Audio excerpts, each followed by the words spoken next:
Written. I'm ready. I don't know if I have anything on. Okay, I'm on. Hope I stay awake. Do we need to get these things that have lapels? I don't like back here. Why don't we just go ahead and get them? I think it'd be a good wireless lapels. I want to walk around. So I don't want to sit back here. We'll carry your mic with you. Yeah. Okay, now we're live. Tethered. live. Everybody ready? Call this meeting order. All stand, please. Flag for the Pledge of Allegiance. I pledge allegiance to the flag of the United States of America and to the republic for which it stands, one nation, under God, indivisible, with liberty and justice for all. Thank you. Roll call. R.J. Donovan. Here. Britton Luther. Present. Tim Yocum is present. Approval of minutes.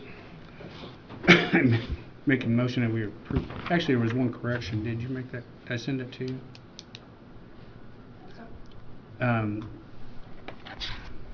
Shoot. With one minor correction on a name, anyway, make the motion that we approve minutes. Second the motion. Discussion. All in favor? Aye. Aye. Aye. All opposed. Approval of claims. Make a motion we approve claims. Second the motion. Discussion. Vote. Aye. Aye. None opposed. Approval of payroll. Make a motion to approve payroll. Second motion to approve payroll. Discussion. All in favor? Aye. Aye. Aye. None opposed. Public comment. Anybody's got a public comment or link, then please reserve it for 3 to 5 minutes. Come up and address. If not, there will be another public comment session at the end. So if you want to save your words till later, that's fine. We're going to have a change of agenda. We're going to have a Dossett consulting contract. Jeff Dossett come because he's been driven a long way and he can get out here quicker. Well, I guess I should start off with a little bit about me. I'm actually from Montgomery County, born and raised here in Indiana, and I work with counties in getting federal money back to the county. So one of the ways we help Vermilion County is the Title 4D child support is actually considered a federal grant, and so the prosecutor and the clerk get a direct reimbursement every month that comes back to the county, goes back into your miscellaneous revenue to be used in your next year's budget cycle. And because they're claiming every month, the county can get what they call indirect costs.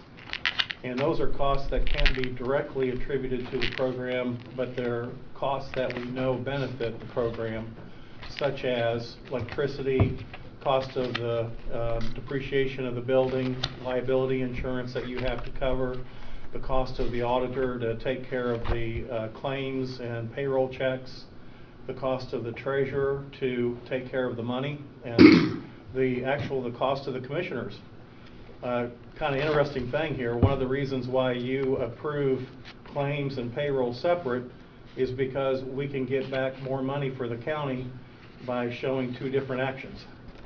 If you combine the 2, we only showed 1 action, but we ask you to separate it so we can get 2 actions because we count every one of your actions. We go through all your minutes and read them and determine how much financial work you actually do versus how much legislative work you do. And based on the amount of financial, we can get more money back. So we help the county determine all those allocation of those costs, and we get those back to the county, which comes back to your miscellaneous revenue to be used in your budget cycle before the next budget cycle. So what's the cost to this type of program? Yeah, we have, I charge a fee, and I'm sorry I didn't know that, maybe Brenda knows how much we were getting back this year. I think it was like $40,000 or some odd $1,000, and I believe my fee is about $3,000 of that. So. Is it based on a percentage or your time, or? No, it's based on my time and what our work effort involved in it, because of the complication of the different allocation tables that we have to put together. Mm-hmm. So $40,000 on a $3,000 investment roughly. And this is something that over and above what the auditor would normally do? Yeah, this would be, because we have to allocate costs and then we have incoming costs from depreciation, it takes a very specialized software to do that. The software costs about $40,000 to do that, and price has gone up lately on that. So it's not necessarily that Brenda couldn't do anything. It's just that this is a little bit more specialized work than the auditor has time to really work on. You happy with it, Brenda? I'm very happy. Brenda can do anything. She doesn't want to admit it, but she can. But this is just a really specialized piece of work. You can kind of think of it as in your business, if you're you use someone to probably do your federal taxes because you want to make sure you get the most deductions back and the most money back to your company. It's the same way here. We have all the ins and outs. We understand what the rules are, and we make sure we get the most money back while making sure we don't go across the line either. We want to make sure we do it right because it is federal money, and you don't mess with the federal government. You do it right. Is there an agreement that we have in place with you in the past or present or That's future? why I'm here today. There is Is this a the door? contract. Is it that one there? Which is it? That's a different one, isn't it? There's 5 pages of it.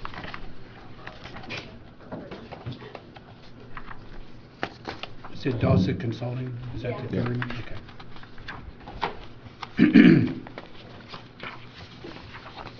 We have an option for a 3-year and a 1-year. We actually give a financial break for going for 3 years. Our contract has a 30-day out clause, so if for any reason you're unhappy, you can cancel at any time. I'm currently in 49 Thank you. counties in Indiana, Thank you. and I work with 101 different customers throughout Indiana. How long have you been doing this for Vermilion County? For Vermilion, it's several years now. I also work with your clerk and your prosecutor to do the direct claiming as well. So it's been, for the indirect plan, I believe it's around 6 years that we've been doing that. Is this the same agreement that you've been working under previously, minus the dates and whatever? Just minus the dates, yeah. Usually we just keep a contract for 3 years and 3 or 1 year. And your recommendation is?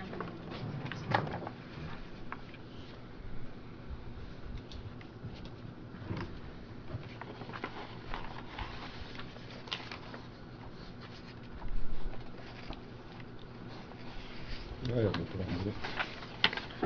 What was the length of the term, just 1 year or 3? It Okay. can be, he said it can be 1 year, but this is a 3-year contract. It would have to be subject to funding. Yeah.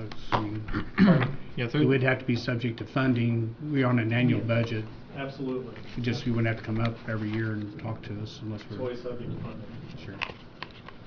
If there's no objections, I'll make a motion to approve the agreement to provide professional consulting services for a 3-year contract with Dawson Consulting. I'll second the motion. Discussion? All in favor? Aye. Aye. Opposed? No. Thank you very, very much. All right. Thank you. Thank you, guys. Drive safe. I will. It's nice to hear investments of $3,000 versus $40,000 return. It's- You can't do everything. Do what? It's a big work. Yeah. Newport Lions Club, Aaron Laney.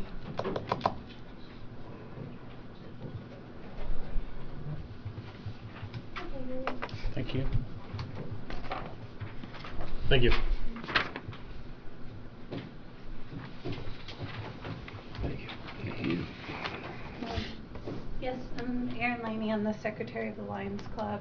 I just came to ask our annual, and we hold on Happy Hill Climb and use the lawn area around the courthouse and for the nonprofit organizations, and then the area around the annex building for the different vendors like we have always in the past.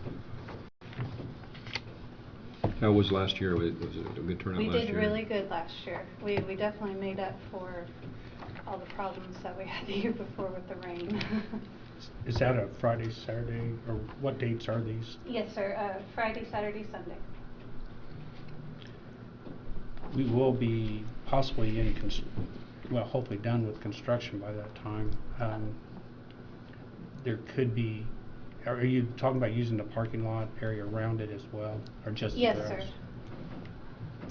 That's where we may have to work with you on that. Okay, okay. I don't particularly have any problem with it, it's just that we No. may be in the process of Most of doing it is things, construction. this front area Mhm. here. There has been a man that comes with all his steam tractors and Mhm. things like that, and he uses that parking area, but we haven't gotten a hold of him. Of course, all that is ours now, so Yeah. the courthouse and all that area there, so. Okay. And the water worked out last year? Yes, everything, it all worked really well. Very Anything we can do as smoothly. a county to help you guys? Sorry, what's Anything that? we can do as a county to help you guys with your event, besides Not at this? Yeah, not at this moment that I'm aware of. Pave the racetrack going up the hill? Yeah. I want to commend you guys for what you do. It's a great event, and how many people usually draw from that is estimate? I've been told we've gotten up to 10,000 before. Yeah. Bad when it gets rainy out in that field, ain't it? Yes, yes. We're hoping that for sunny every week, every time. I don't have any problem with them using, I don't know that we need a motion or anything, but we can do it by agreement. Yeah. The only Well, thing but- is, we ask you to work with us, though, if, depending on how this annex goes, as far as Okay. construction goes. So what are you guys doing that we would need to like make sure we plan around, or?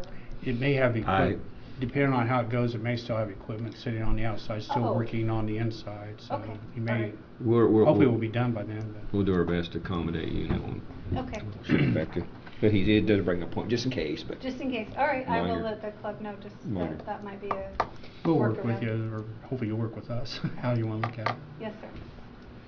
I have no problem with this voice. We're good. Okay, Yep. you got it. Okay. Thank you.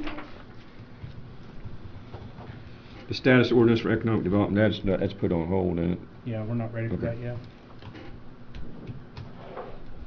Dawson, we're into that courthouse annex. Put that up there, Brett, so they can see it. Okay. Well, it's not been vetted by anybody except, hold on a minute, let me find it.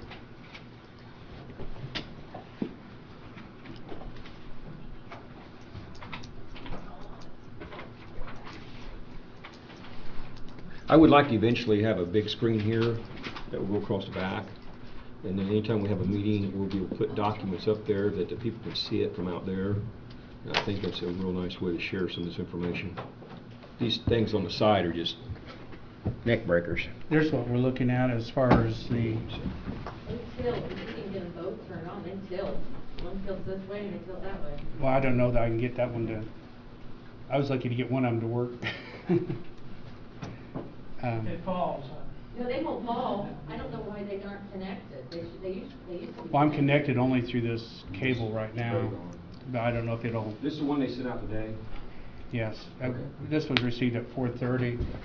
It's based on the draft plans that we worked on, well, went out on Sunday afternoon, back to them. They got it back today about 4:30. What it is that Soil and Water has indicated that they do leak space, and given some of the comments that have been made previously, this appears to work out very well for us, and then also the public defender.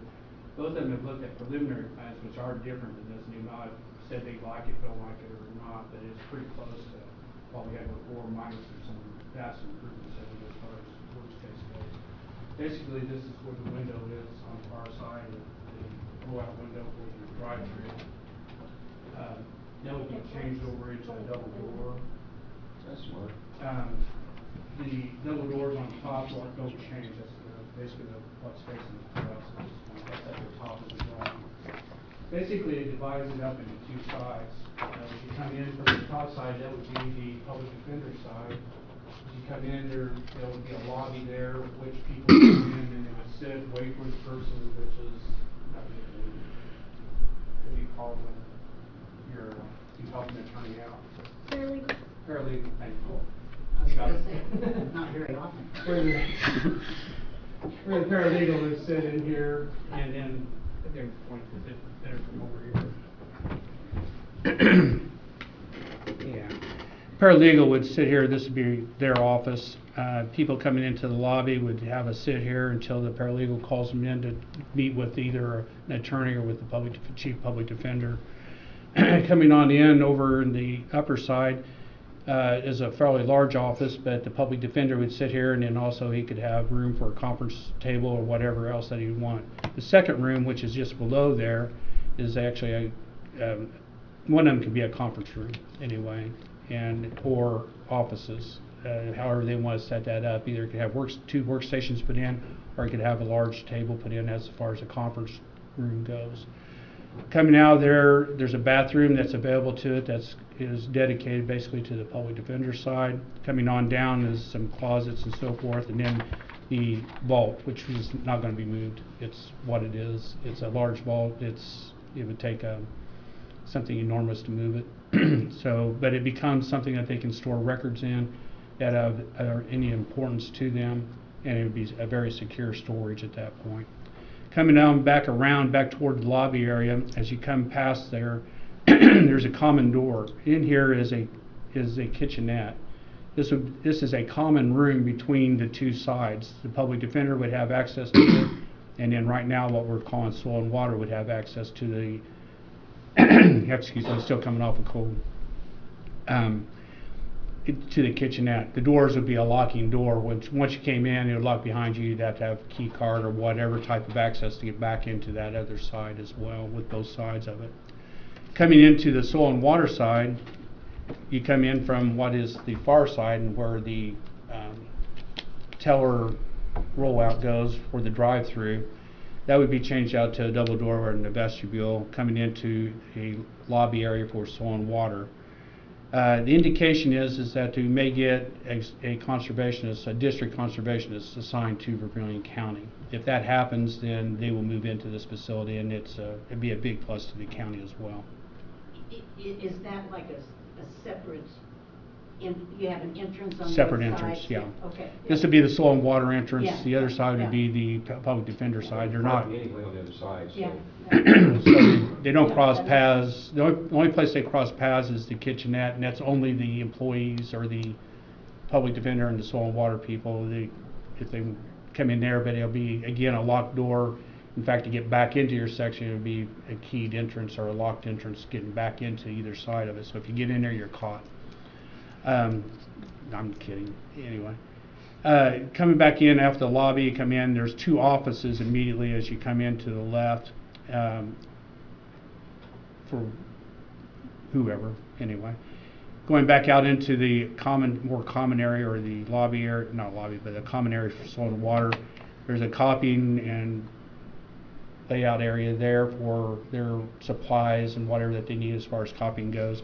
There's also the secure vault there. There's a second vault in there. It's not as humongous as the one on the far side, but it's a concrete block, most likely poured concrete with rebar, and it has locking doors. Again, it's not as substantial as the one on the other side, but I don't know that soil and water needs to protect the soil samples as much, or whatever they put into this as well.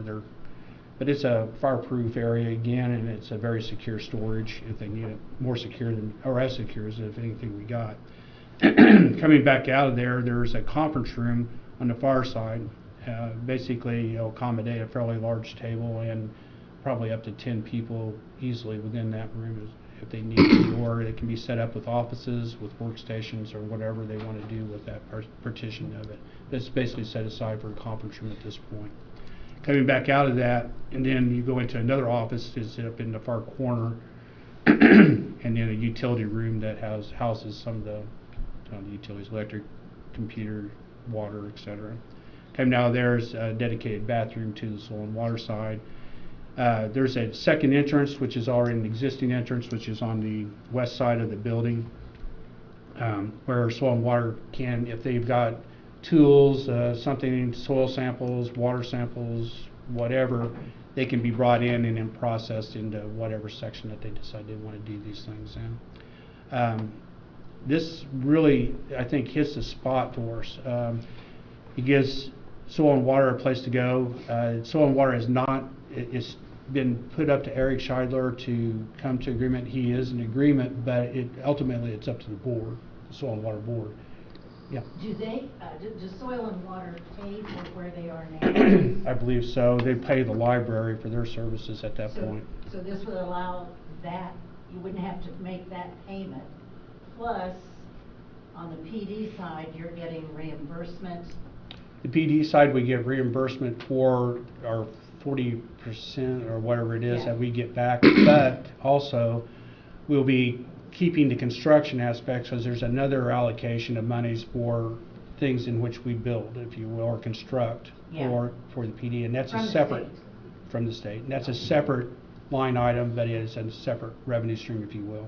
Yeah. That's you don't get all that construction. If we spend $1, we don't get $1 All back of it immediately. yeah. But we better than get, nothing. we think we get, I'd have to go back and look at it, but it's over a 10-year period. So we might get the $1 back in a 10-year period, but we don't get $1 back in the first year, or $10 back in the first year, or $1.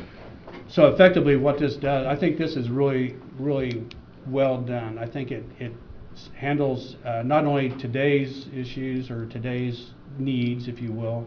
It provides something in which we can pay for the facility, pay for the construction. It also allows us the potential of being able to move if Soil and Water moves out for some reason, goes someplace else, doesn't exist or whatever, someone else can move into it, or if we reallocate them to someplace else because now they've got 50 people and they don't fit in there anymore. It does allow us to accommodate others. Same thing with the public defender side. If the public defender side decides that they're going to move to someplace else or whatever they're going to do, it can be repurposed into another county government facility. So I think it really does well. It does give us our separation of two sides. It just, I think, hits the mark. This is about the 4th iteration we've been going through, and I think Sunday they refined what I had, and oh my gosh, I think they hit it out of the ballpark as far as I'm concerned. Now, there was a teller where they drive up, Uh-huh. so that can actually be a covered entry. It can be. Covered The entry. the entry can stay or it can be removed. Either way, it's a decision will have to be made soon, assuming that we proceed along with this. We will take the cupola off the top. The roof does need to be replaced. The HVAC units, at least one HVAC unit will have to be replaced. The second one, we'll have to decide. We could go to solar panels on this. County governments are allowed to recover where normally you get your tax breaks. If you're a non-government entity, you get your tax breaks and you get it back that way. But a government entity can also receive payment back. So if it's depending on what we put on there, whether it's a 10% or 30% rebate for certain things, for geothermal or for solar panels or for heating, certain Energy Star type heating. If we do those type things, we can get paid back from the federal government for those things, dollar for dollar, for whatever that 30% is, or 20%, or 10%, whatever that rebate might be. That conference room's a huge room, isn't it? Which one? On this side, the soil conference. This one? Yeah. Yeah, it's a pretty good sized one. They have meetings in there, and I think it'll accommodate them well with their soil and water. If they need anything bigger than that, they'll have to come over here and do it. So, but yeah, this can also not only necessarily be a conference room. There's also, this has enough room in there to put 3 workstations in there as well. Was this, obviously that's been professionally designed. Are these local people that did that? It's actually the ones we Archer already room, do yeah. the design here and even over the courthouse. But, where they out of? They out of from Indianapolis. Indianapolis somewhere. Right, yeah. RJ met them at a conference at some point in time. And Yep. I mean, that's an excellent. I don't know where you. Yeah, I just met them at the Commissioners Conference. They had a booth up and had some really nice I've seen it. brochures of the work they've So done across the state. accolades to RJ for bringing this Yeah. group and ultimately ending up with this Well, plan. I mean, that's a very professional looking What they design, made- and very smart design. I think it hits the mark. I'm very, very pleased with what we got. Are those vaults the kinds of things that things can be stored there even if without? That's where they kept all the money. It's a bank vault, so you can do both of them are bank vaults. It's just one is more secure than the other. Are they? So what's Yeah. the estimated, what do you think the estimated cost is gonna be to do all this? About 50? I don't know. So you don't have an estimate of what it's gonna that's- cost to rebid it or? No, renovate? we are just now, this came out at 4:30 this afternoon. I didn't know if you had what you No. were looking at. We got about a 88,000, I project. think, on hand right now for 89,000. 89,000. We already got It's set. going to be more than 89,000, I We'll assume. have more than that. Part of the revenue streams that we come in, we're going to have to use that as, anyway, the economics of all it and the estimates of all it Oh, I are know going that to you're be gonna get worked. reimbursed from, because I was part of that when we did the public defender board. I was just wondering what it was gonna cost to do all that, because I think when we came and asked for the money to buy it and all that, I think it was It's a around tremendous 300,000. investment. Some of this, we have been able to retain walls that are in here. It is a fairly open space. There's 2 offices. I could show you what the, well, it's not. Yeah, I mean, all of those walls are already existing on that side. aren't There's, they? um, Except for that center section? Yes. There's- I believe so. And these Well, walls over actually- here are existing, except for you'll have to make it handicap accessible. Bathroom's the same. That one at the end is the same. Well, actually, there's 2 bathrooms there right That now. one there's still the same. Yeah, it's in the same Is there a location. is there a public restroom in there anywhere? No, your restroom will be, if you go to public defender, you use the public defender side. If you're in soil and water, you use the I soil and was waters. just wondering, do either of them have to be handicap accessible? These are all, everything here is ADA compliant. All doors have to be 3 foot wide. Everything that's been on here is ADA compliant at this, or is designed to be ADA compliant anyway. That's pretty impressive. Andy, did you have another question? No, that's what we're saying, handicap accessible, everything, it'll all have to be that way. Yeah. Inside the home. And engineers has got that done. He's not gonna do anything else to do. Well, anyway, that's, I think we really are there with this, and if we're, the next step is to start the electrical and HVAC layout on this. Radon issue. Yeah, I made them aware of that. I thought I'd sent that to them before, but I do need to resend that information to them. We do have, there does have a radon issue there that's gonna have to be mitigated, so, but that's usually not that I expensive. liked when they did the drive-up window. I kept thinking, what are we gonna do with that thing? Just put the double door there. That's just right. It works out just about the right, I think it's the right size, even as you take it out to put, insert one into it, so. And then you'll have to have a card to get in. The security measures, everything will have to work out, but it'll probably be like the courthouse is, Yeah. as far as, outside that, the public defenders, it won't work for everybody, it will just be slotted for the public defender's office or their employees. Soil and water will probably be the same way. I don't think we'll allow access for just any employee to walk in there, but that's something that will have to be. We'll have to work out also the internet, how that's going to work. There's other issues that are going to have to be worked out as how we back up things and so forth. We got to get EAS involved and ICS involved with the interconnections of the offices and the backups and so forth. But yeah. But this is the rudimentary plan to be able to now say whether we're going to proceed forward, and then this tells us then what all the other stuff will start falling out from this plan, all the way from electrical, HVAC, connection, communications, security, etc. But I think it works well. So you're looking for approval from us on this floor plan that we go ahead and move to the next step, or what you want? Well, I didn't think I had time. I didn't know have it's it very really- simple and it's very, very well thought. It's very well, But yeah, I am. hit a home run on that. This is not the first. I mean, this has been a generation of. Yeah. This is about the 4th plan, I think, Seth. But it's.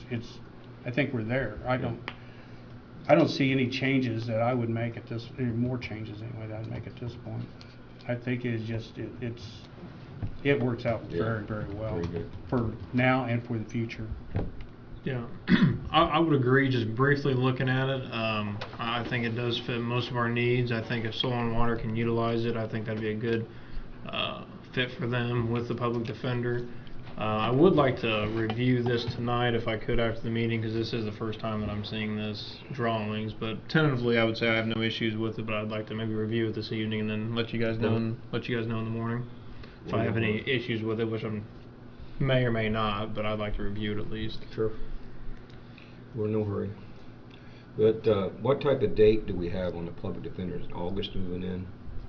We asked, yeah, we made a commitment to August. And It's a verbal commitment, it can be broke, but. Anyway. What is the status with Soil and Water? But they don't know yet. Soil and Water, they have a meeting, the same night of the council meeting, it's a week from next Monday. Is it next Monday or a week? It's next Monday. 10th? Whenever council meets, they have a meeting that night. This will be, if we agree that this is an acceptable plan, they'll be looking, Eric will be looking at this. He hasn't seen this final plan either, so he'll be looking at it, assuming that he still thinks it works for them, he'll be recommending it to their board for their review. They've kind of given him the latitude to proceed with what he believes to be the best interest of the soil and water districts. But I'm sure when it comes around that the board still will have to approve it eventually. So in other words, we're looking at 3 months. Well, the soil and water has flexibility. The only one that doesn't, that we've, and I guess they have flexibility, but is the public defender, and we've committed to trying to have this in place, at least their side of it, by August. The soil and water can wait if we get far behind it. I don't know that we would divide this work up accordingly, but when you put drywall up, and studs or whatever else up, I think we would do it all in one fell swoop. But if push comes to shove, it's the public defender side. Soil and water does have time to move in. So if we're still working for some reason, concentrate on public defender side if we can, and then soil and water can wait another month or two. Be a good place to ask for some ARP money on something like that. I mean, that makes sense there. Some things, I don't know that timing will work well. These ready grants are coming out. This is something that could be put on that ready grant thing as well. I don't know what the criteria is going to be, but it's something that could qualify, I guess. The problem will be is that I don't know what the ifs, ands, and buts will be as far as can we recoup our engineering costs on it, our architectural costs on this, or if we've already spent it, does that mean we can't use it? So I would prefer to see ready grant money go to this and the ARP money go to this.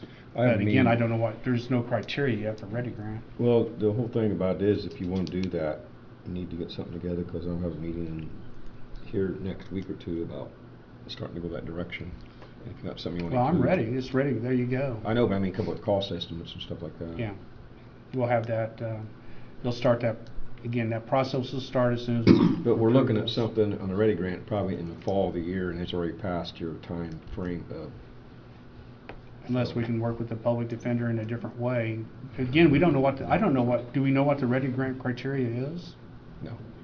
We don't, I It mean, wasn't that's what I'll find out in here next week. it's not even, I guess, a They haven't been all given that totally they're even approved going to yet. do it for a fact, but, It hasn't been totally passed yet. I think That's it's what- yeah. Like $550 million, I think it is, or something like that. anyway, this, and then, I guess if you want, we can pull up the ambulance bay. Yeah, do it, please. Please. I don't know if you all know this or not, but we found a place to construct a new ambulance facility. They're giving us the property for a 100-year lease for $1. Strategically placed on 63. What we're doing right now is we had the engineering work done. I think it cost us $16,000. Was that it? About right there? I don't know. Anyway, we got the approval to do the engineering work. The building design is what he's showing tonight. We have an ambulance committee of Neil and Rick Weir and Kevin Wickens and Mark O'Hare. who? Mark O'Hare. And then the fire chief up north, right? Brett Lewis? Yeah, Perryville Fire. So they've looked at this, and we've made the ambulance committee, let them come up with what they thought was, what we needed. And the plan is hopefully when this ready grant come out to go and get the funding for that. And then, like I said, I came to the council here a while back and said, we'd like to make sure some of that money's available. If we get the grant funding, then we want the 25% match money to go with it. And if anytime you can build something with only 25% match money, you're doing very, very well.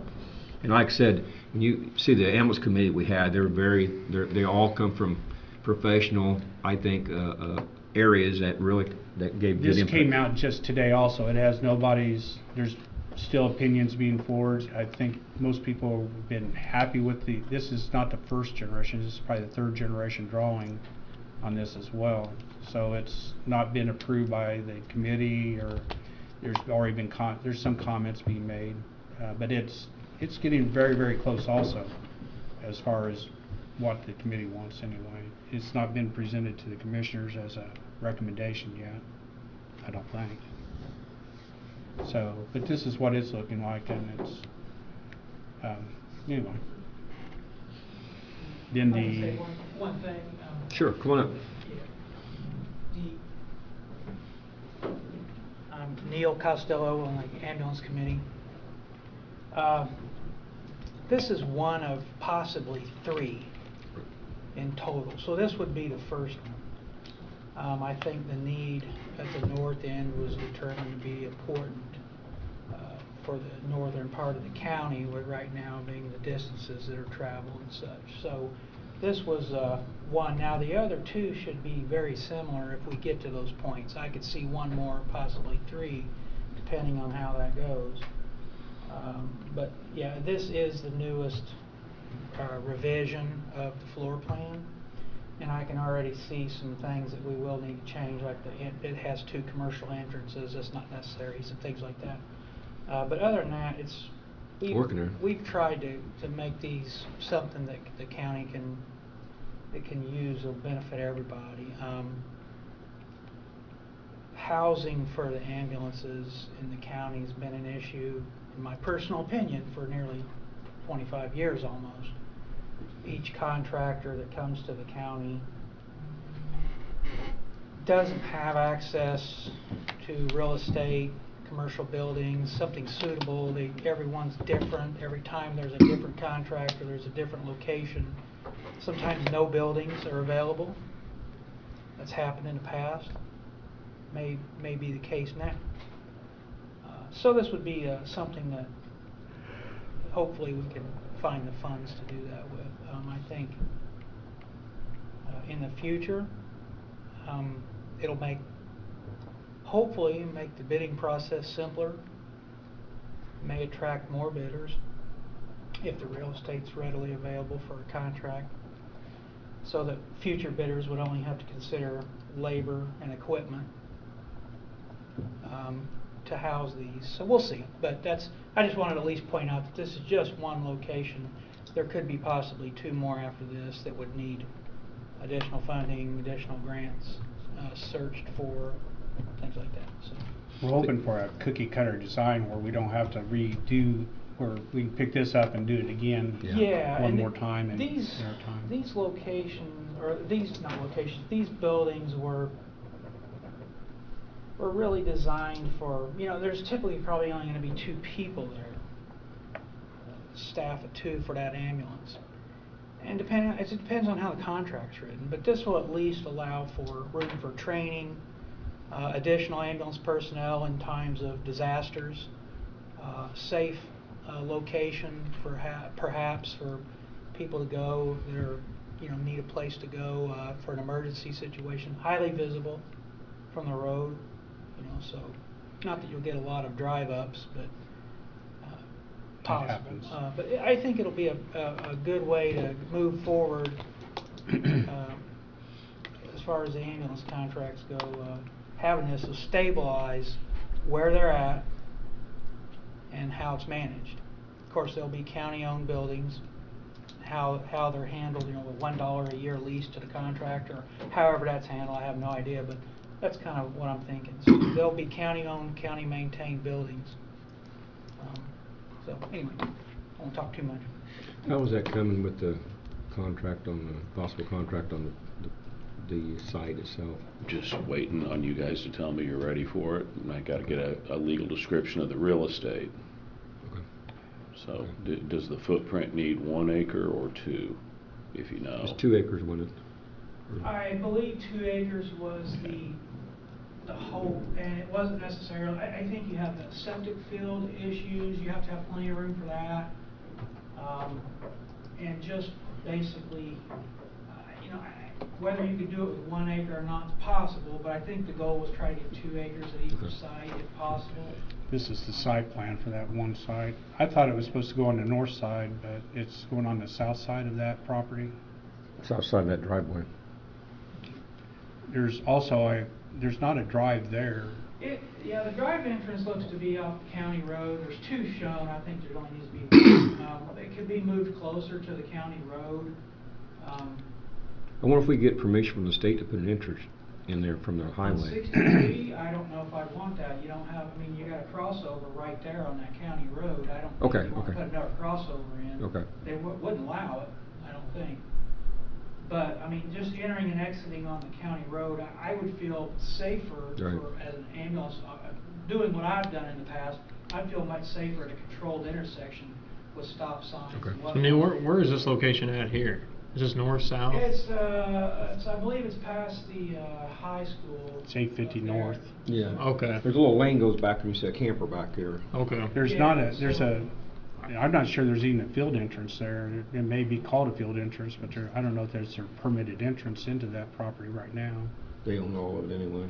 Well, It's not that. The NDOT's got to approve permitted into the For what? access to 63. the access There's to already a the road property there. would be off the county road.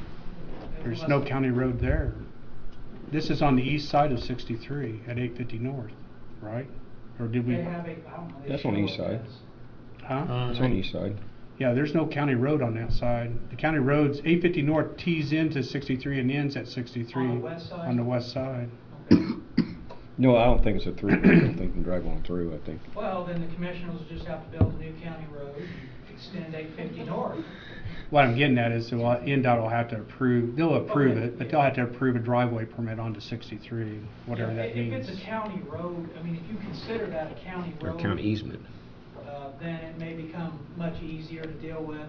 It would be on the commissioners at that point to improve the road, create the necessary paperwork trail to do that. I'm sure, I would see probably, if there's a crossover there already, that may need to be looked at. They may not like, NDOT may not like the geometry of that crossover right now, but I'm sure it's doable. I wouldn't worry too much about that. It's not, yeah, they'll approve it. It's just a matter of what we have to do it. Yeah, it's a procedure. I wouldn't wait too long though. Once we get some sort of traction to get moving forward on that, I would approach NDOT sooner rather than later. It should be able to approve things like that in 3 months, but the last one I did was like over a year, so. Yeah, you'd probably have to have some sort of the funding, the agreement to move forward before NDOT would consider it. So once, and then show them the plans. I'm sorry, is this on the east side of Highway 63? Yeah. Too bad we can't pull up on Google Earth. You can just see it up there real quick. I might be able to. You can pull it up. I don't know. If you're on the county GPS website. Well, I don't know if I ever am or not. So.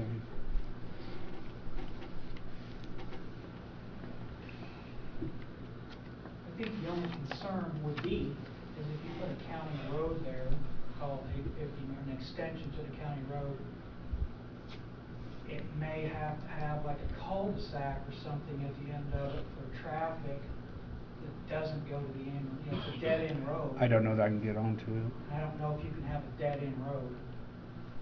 Anyway, we'll have to look at that later. But Okay. Very impressive. It's good. Look forward to great things with that. Next thing, we have County Highway Organization. Blake's going to go over that. I don't know. This discussion tonight. well, I'm looking for an agreement tonight also. Give me a minute here.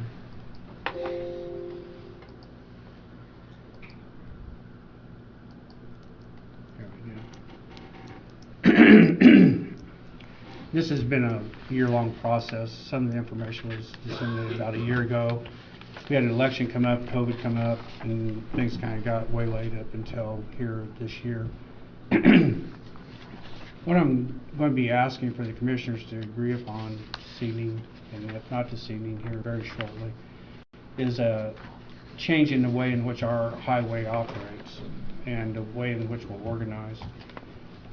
Basically what it is that looking to go to two county, the summary of it is that to go one county highway. In other words, we have a superintendent, we have 2 foremen. If we have 2, 3 foremen, but I don't think we can afford that. But 2 foremen, we go to 2 garages, one at the Cayuga location, the current location, and the second one at Summit Grove, which is the current location of District 1. District 2 garage would be divided up. If it needs to stay as a staging area, so be it, but it's, there really is no reason for it except for the housing of trucks maybe. Looking at it going forward though is looking at the management of it.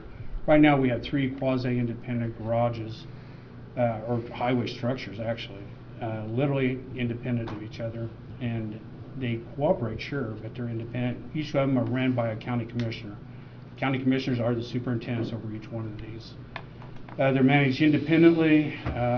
They have a foreman that basically does the everyday operations and the short-term planning.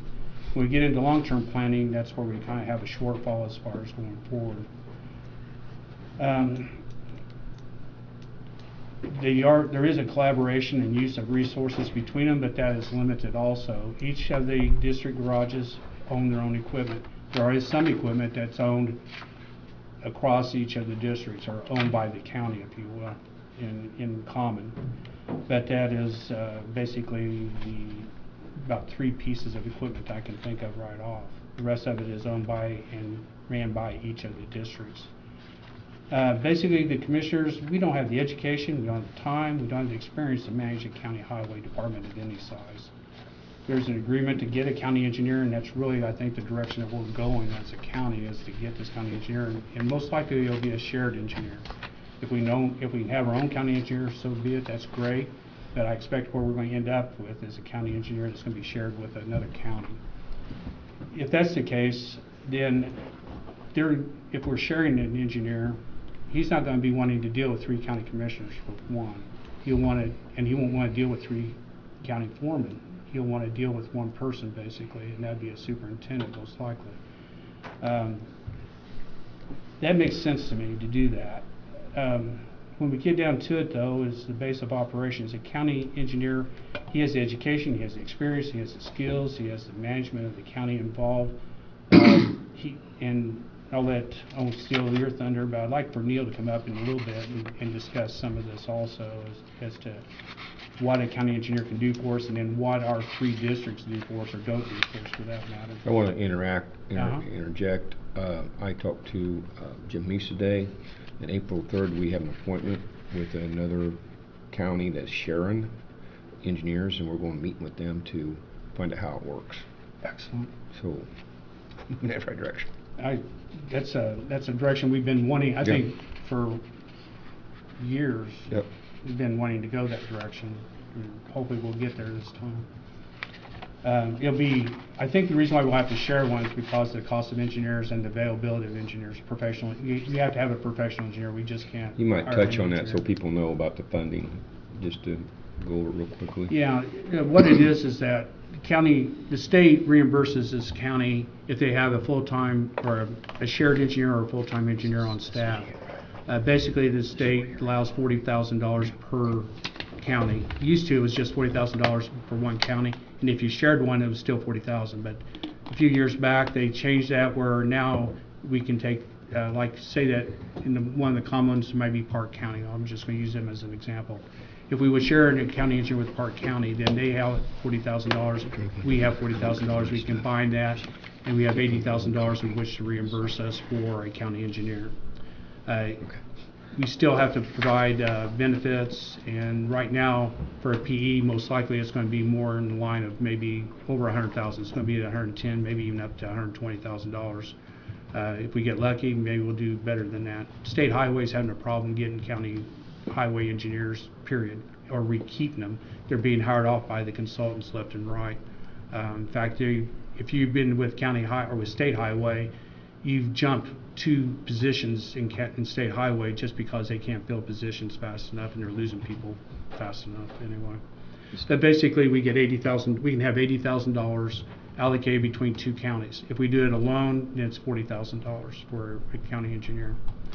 The state NDOT for Crawfordsville, he just left to go into private consulting, so they're hard to get. Yeah, it's unfortunate. Shane Spears left. He was in charge of the Crawfords. He was the deputy highway commissioner, NDOT commissioner, and he left last week or not too long ago. But it's just like almost everybody's looking for people to come work for them. Well, NDOT, and I think we'll have some of the same problems, but until we make a motion to actually entertain and actually advertise, we'll probably still be wanting. So we'll have to move forward on that. But the county engineer will do us, regardless of I can't say regardless of cost, but the cost of an engineer will help this county out tremendously. We need the organization. We need to know where our equipment's at. We need to have the scheduling done. We need to have a position in this in state highway where it's understood that we have some not only short-term planning but the long-term planning as well. Not just for each district. Right now it's up to the commissioner to decide what is going to happen in their district, whether it's with county funds or if we do get the funds from community crossings or any other grant for that matter, and for bridges. It's not a good system. It's up to the commissioners to decide, and it's not for what's best for the county, it's what ends up what's best for our district. So we get an allocation, I'll get into this funding right here. Right now, the way the state divides monies up is 5% equally across the whole state, each county that is. Then they look at road miles inside the county, and that's based on 65% of the funding. And then 30% of the funding comes from registrations of vehicles and so forth from the DMV. We don't do it that way in the county. Right now, D1 gets 40% of the monies, 30% D2, and 30% D3. That's primarily kind of loosely developed on road miles. It's actually a little bit different by a few percentage points, but that's where I think that it came from anyway. Yeah, if you guys know different, you can speak out, but I think that's where it came from anyway. If we look at it on a county base, if we looked at our districts, if we're going to keep 3 districts, if we're going to look at it, then it would end up that District 1 should have 52% based on that same state formula, and then D2 and D3 would have 23-24% respectively. If we were going to do it on the basis in which that we receive our funding, that's how it would work out. Right now we're more on an equity-based road miles, not by income, but by road miles alone, and that doesn't necessarily take into account who has HMA or asphalt down or gravel roads or whatever the case may be, or the number of culverts or the number of bridges or any of those components. Right now we're based on if RJ decides he wants asphalt, that's what he gets. If I decide I want a bridge, that's what I get out of my monies, or whatever I can spend is up to 40% anyway. Same thing with what District 2 does with Tim. We're not looking at it as a county, what the county needs. We're looking at what our district needs. And even then, if we look at the monies, now we divide it up in 3 ways. Then we don't necessarily have monies to do what a larger project might be required for the county. Now we're looking at having to collaborate and understand that and actually plan for that. We're not doing that. I don't think it's been done in the past either, but I know we're not doing it now, or I'm not involved in it if we're doing it. Going on forward though, the recommendation is that we look at the priorities and we look at the management of the county. We look at what is needed and we have a priority. We spent money now putting together a county-wide plan. It's not quite there yet, but we have prioritized everything. We've sized it. We've put our PACER ratings to it. We've looked at our culverts. We looked at our sidewalks. We looked at our signs. There's been a first blush, and it hasn't gone any further, of prioritizing those and saying this road is a 0. It ends up being a priority as far as the engineering goes. Just looking at that strictly, not looking at it as whether this is a primary thoroughfare or it serves a population of 1,000 and this one only serves a population of 2. It's just priority by that. That's the next step, where it's going to have to be looking at as the priorities of the primary thoroughfares, the secondary thoroughfares, and then the others. It doesn't take into account our bridges that are in various shapes and sizes and conditions as well. We're losing our 1920 bridges now. They've served their purpose. They really don't owe us anything anymore. But we're just now starting a very beginning plan of going after our bridges, which is our most expensive network of anything that we have here. Brett, you might make notice that even the ones that we found out later that we were responsible for, we didn't know was responsible for. Which ones are those? City of Clinton. Oh, I already knew that. I know, but they don't. In the county, a bridge is defined by being basically 20 feet. There can be a little ifs, ands, or buts to it, but basically if it's 20 feet wide, it's a bridge. Whether it's a culvert, a concrete, a suspension bridge, whatever it might be. If it's 20 foot long, then it qualifies as a bridge. The county is responsible for all bridges. And whether it sits in Dana, Perrysville, Clinton, in the incorporated towns that are responsible for their streets, but they're not responsible for their bridges. They're responsible for culverts, different topic, but for bridges, the county is responsible for those. So that's what Tim was alluding to, is that we have that responsibility also. So it's not just county bridges, it's bridges that sit inside incorporated towns as well. When you say 20 feet, are you talking 20 feet length of road? That it goes Span. Well, it's kind of span, but you could also, 3 culverts that take up 20 feet could also be a bridge, qualify also. So You're it's talking the length of the asphalt over the waterway. No, it's the waterway, The width really. of the waterway. To be able to bridge that waterway. That's why I say there's ifs and the buts to it, but basically if it's 20 feet, it's a bridge. I just wasn't wrapping my Yeah, head. you'd have to, there's ifs and some buts to it. So, but anyway, those are already defined, what our bridges are. It's defined by NDOT, and it's in our accounting for that. But we don't have, what we're doing is we're pecking away at it. It's only a stopgap measure, really, because we've not been doing that we don't have a plan together yet. We're moving that direction, but it's a very slow process. You've got 3 county commissioners who have other responsibilities to do things, a lot of different responsibilities, and yet now we're trying to organize a highway as well. And I don't think that's working very well. Not only do we have to kind of understand what we're doing, but then we have to, at least 2 of us have to agree on it too.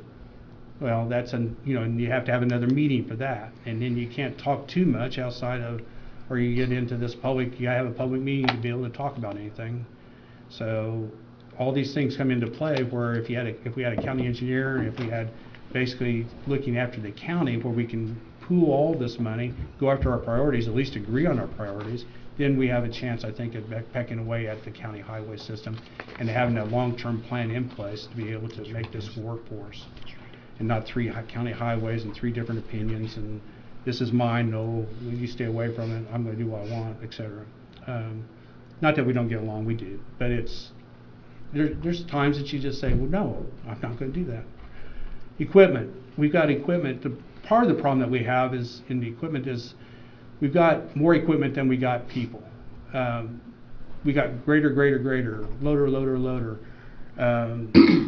backhoe, trailer. And the thing is that District 1 has, 8 or 9 people. District 2 has 5 people. District 3 has 6 people.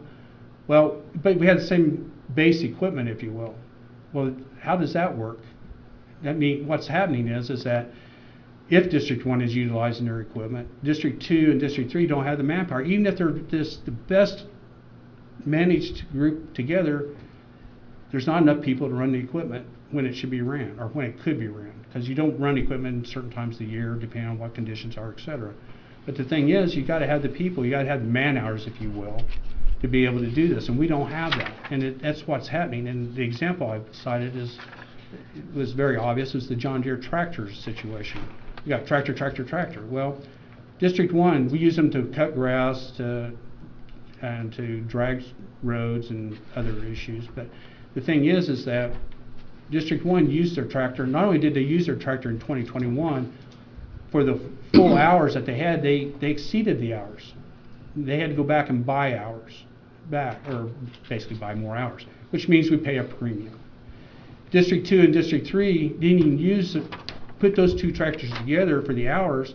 they didn't use them for one tractor, didn't use enough hours. And why? It's not because of mismanagement, it's not because they didn't want to. They don't have the manpower to go out there and do everything else that they're doing. But basically, what should have happened is that one of those two tractors should have been turned out to District 1 before we got up to our hours. District 1 tractor should have gone to District 2 or 3 and started using up those hours Instead, we ended up using 2 and 3, didn't use all the hours, and we end up basically really paying the premium because we didn't use the hours by the Bill, time you that could have exceeded. called, could have been a communication on that. It's all the above. It's communication, it's man hours, it's 3 different individuals trying to run a highway system, 3 different foremen trying to run a highway system, foreman having to come back and say, Brick, can I do this? RJ, can I do this? Tim, can I do this? Well, you have to go ask Tim because that's kind of his area. Well, but you got the equipment. Well, we need the equipment. There is coordination sometimes out there, especially when they do the paving. All the districts get together, they rent or lease the equipment, and they go out and do their cold paving or hot paving, whatever they're doing. It goes really well. I think they did a fantastic job with it. It's very well coordinated. But that's about the only thing that we do that with. Otherwise, we don't have that. Whether we want the cooperation or not, the foremen have enough to do. So I have a question. So say you have a breakdown of way up north, because I know this has happened. RJ, you can vouch for me. Way up north on Charity Lane. So say you only have 2 districts like that, and you have one has to come and help the other. And then you have to either get one from District 3, one to come all the way up to District 3 to help out. How does that work? The proposal isn't to have, the districts are I'm only. not here. Are you closing garage 2 completely to where you're not going to have anything there? We're in discussion. I'm just asking. That was one of the questions from the highway guys asking me that, and I said I didn't know. Well, I'm going to answer that. Wait. Okay. I'm going to answer I'm it. fighting with you. Huh? He's saying I'm fighting with you. Oh, that's all right. No, I'm saying we're discussing that. What I'm looking at is a county-wide highway department. Correct. They will report to District 1. They'll report, or I'm going to call them north and south. Okay. They're garages. Correct. They report. They have a place to report to. The equipment is common equipment. If we have a problem in the northern sector, tractors from down here, personnel can be interchanged up there, and vice versa. Wherever we need those personnel, it'll be up to the superintendent to work with the foreman to allocate the personnel to do priorities for the day, for the week, for the month, for the long term. So it's not a District 1, they report there, but they may work in District 3.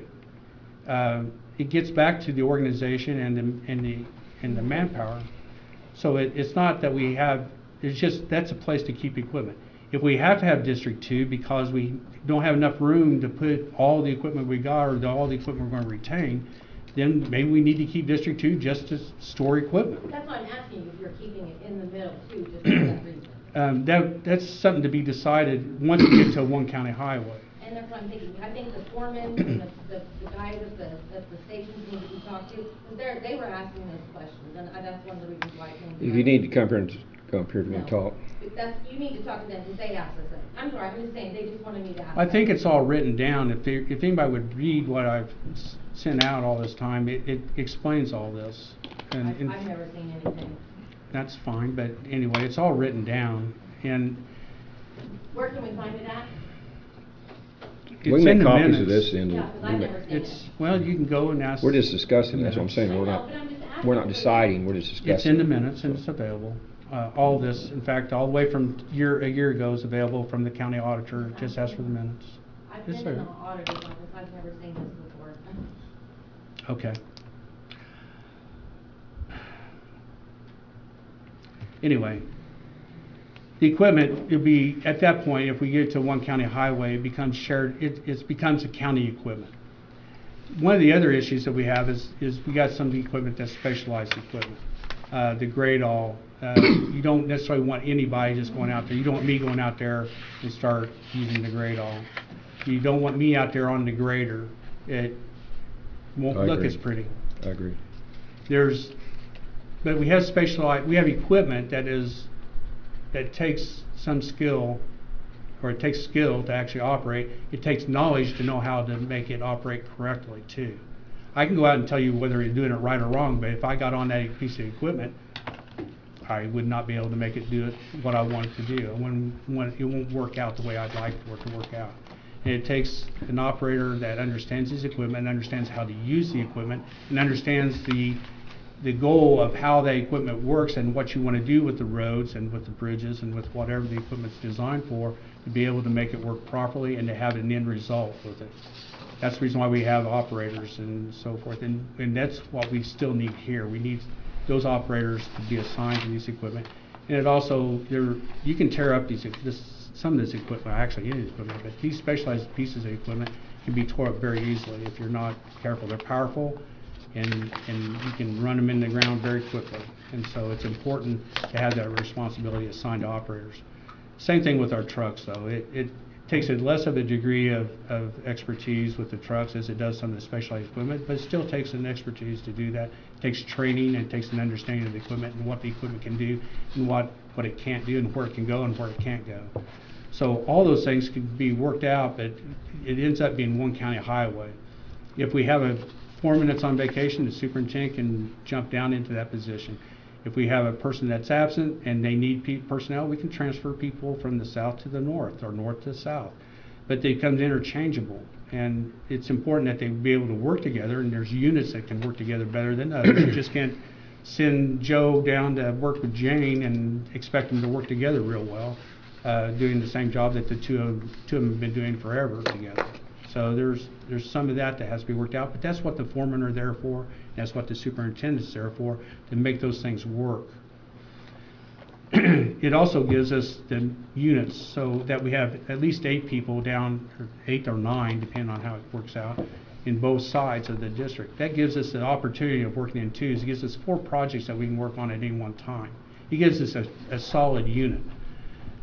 Whereas if you have 5, really you can only do 2 projects. If you keep 2 people on, you got 2, 2, and 1. Well, the 1 ends up falling in with 3, so you can only even do 2 projects compared at District 2 that you can do in District 1, where you can do 4 projects. You only do half the amount of work.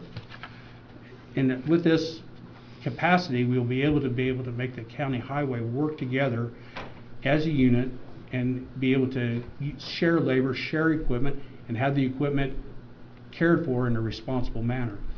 We can also look at maintenance schedules, because everybody does their maintenance different. District 1, 2, and 3 does their maintenance totally different. Whether they do it in-house or they send it off, each of them do it differently for the same thing. And we're going to be looking at some responsibilities, assignment of responsibility to the individuals, to the superintendent, to the foreman, to do what's best for the county, whether that is to send it out or whether we do it in-house, and then justify this. Again, right now, it's all across the board as to what we do. It's a long county. That's been one of the arguments that have been made. What you see up here now is a north district and a south district. If we had 2 districts, if you will. Again, this is interchangeable if we have if we have these 2, but it ends up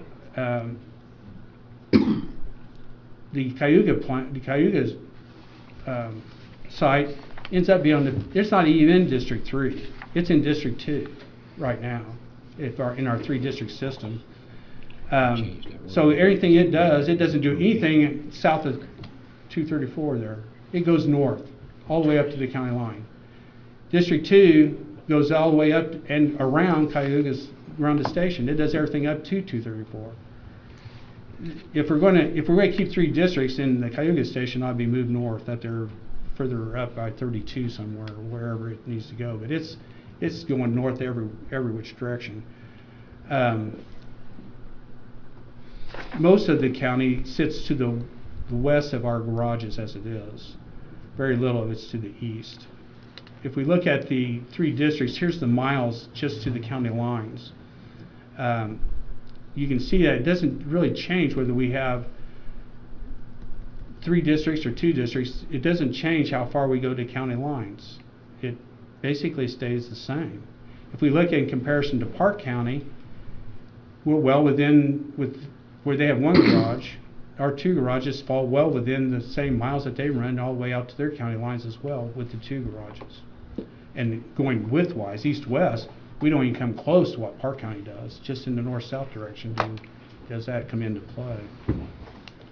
If we look at the road miles, right now this is the road miles, D1, D2, and D3 is 43.2%, 28, and 28, which is kind of close to what that 40, 30, 30 was, but not quite. It does make a difference. 2 percentage points on funding makes a big difference, though. Bridges, they're not even equal. I think District 2 or District 3 has the most bridges, I think. I'd have to go, I didn't put that slide up here, but I think they have the most bridges in their part. Not that they're responsible for bridges, but we don't know, are they? Are they responsible to do their own bridges? I guess they are supposed to maintain them themselves, but they got the most. District 2 has, I think, the least, and District 2 and District 1 are close to the same. But yet you got all these, you got less personnel down there than District 1, but yet we had about the same number of bridges. So we still got an issue there with the personnel and being able to assign it. If we go to the 2 garages, we look at the county highway. This is a break at 36. It doesn't, that's a kind of an artificial dividing line, but if you want to look at the snow routes and things, if we're going to do that, then you got almost the same going up to 36, Highway 36 east-west.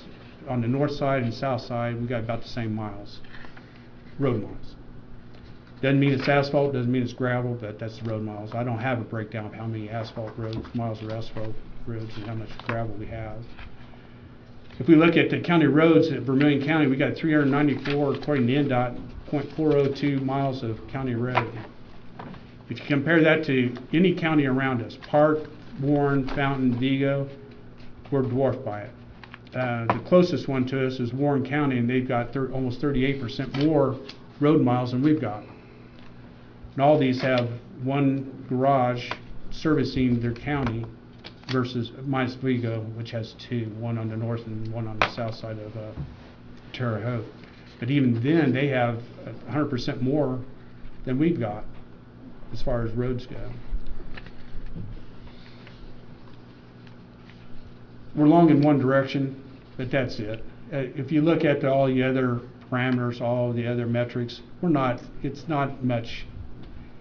The advantage that we have is that we are north-south mostly. So when we do run roads, it's a long run. We don't have all these short runs of going east and west as much as some of these other counties have.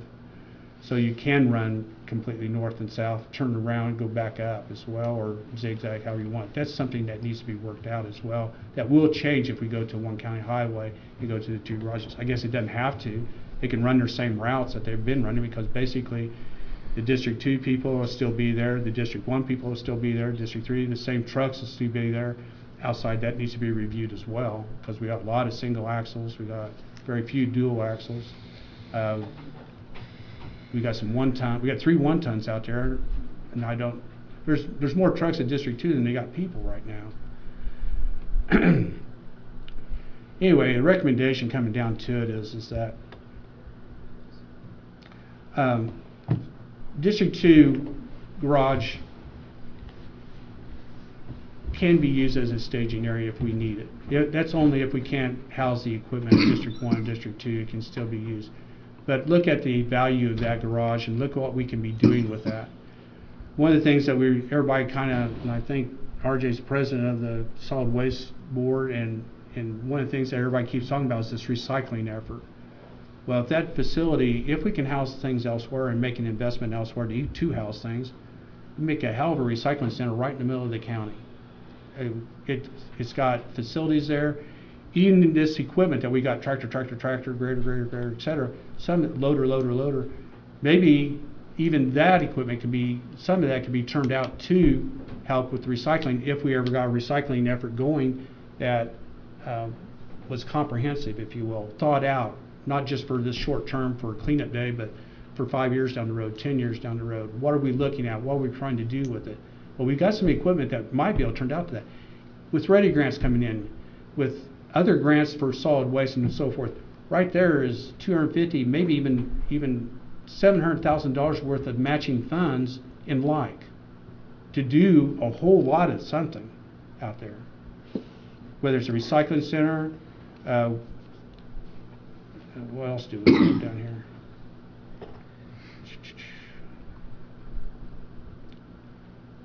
Well, anyway, maintenance facility, recycling facility, training facility. The sheriff's department mentioned, or deputy sheriffs mentioned something about being able to use the facility for training also. But there's a lot of different uses that we can possibly use that facility for, in part or whole, or for combination of things that District 2 garage can be used for if we can house the equipment elsewhere, if it makes sense. That's yet to be determined, but it is a very large resource that I think is, that can be that maybe it's not underutilized, but it is underutilized from what it can be.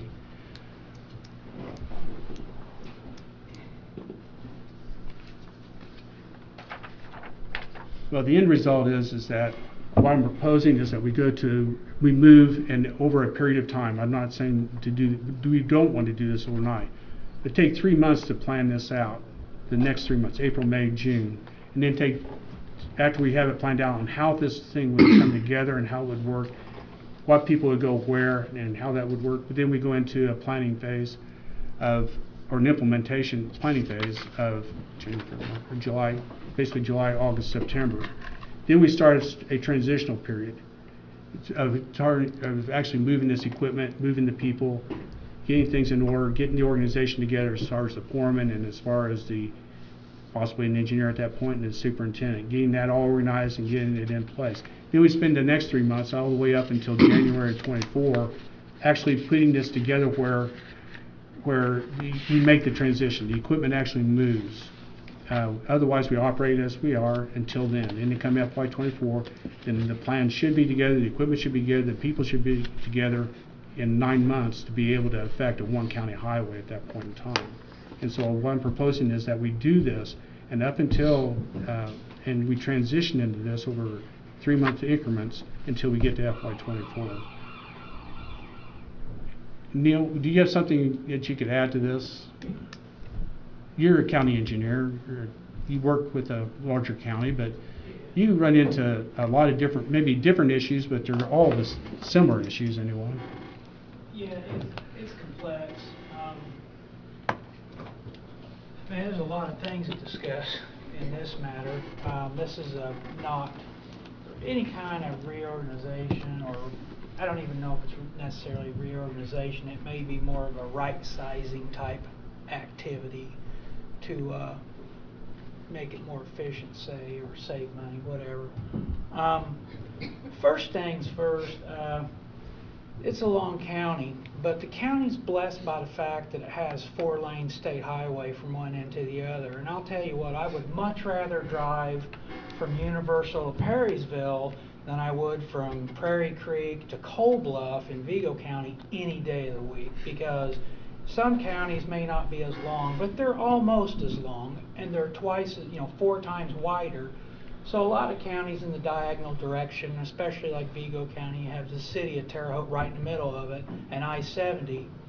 It severely limits that county's ability to provide service.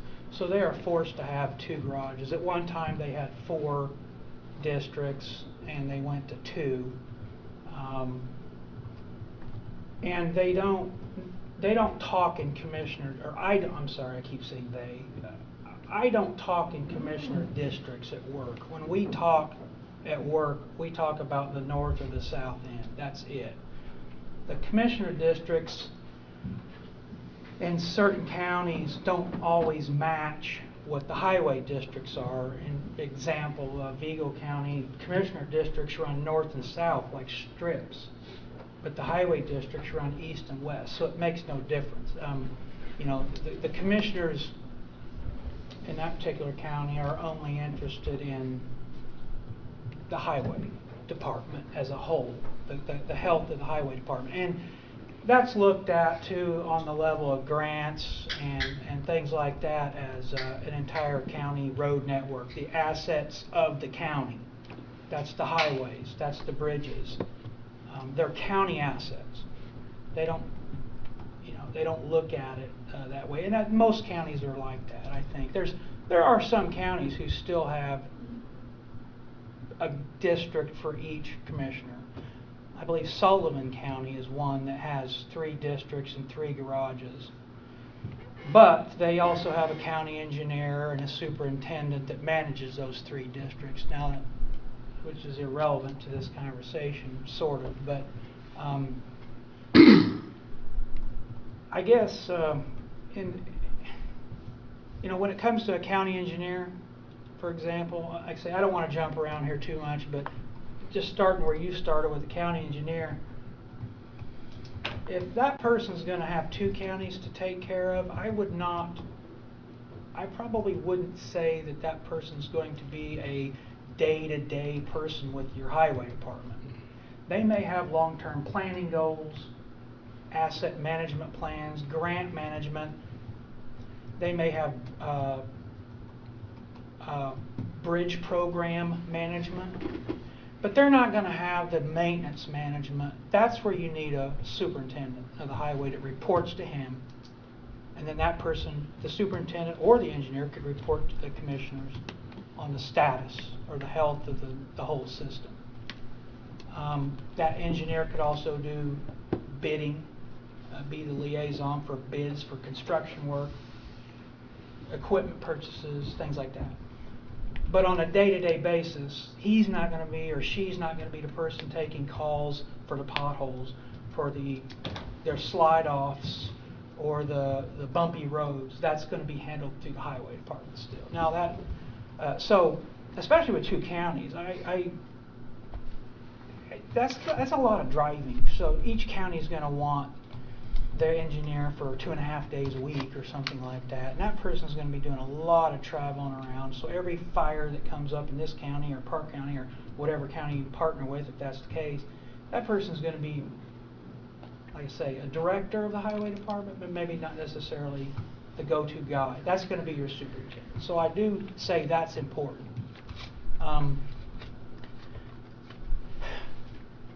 Right now, pretty much every county in the state belongs to an association. It's an Indiana Association of County Highway Engineers and Supervisors. And the West Central District is Park, Vigo, Vermilion, all the way over to Marion. It's 10 counties or something like that. I don't remember them all.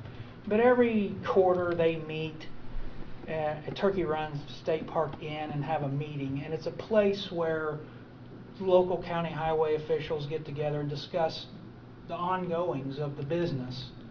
You got high-speed internet coming to the county. They're cutting your roads right and left. What do you do? How did it get there? What do we do about it? How's the permit process? Well, they talk to each other. Everybody gets ideas. They talk about employment problems.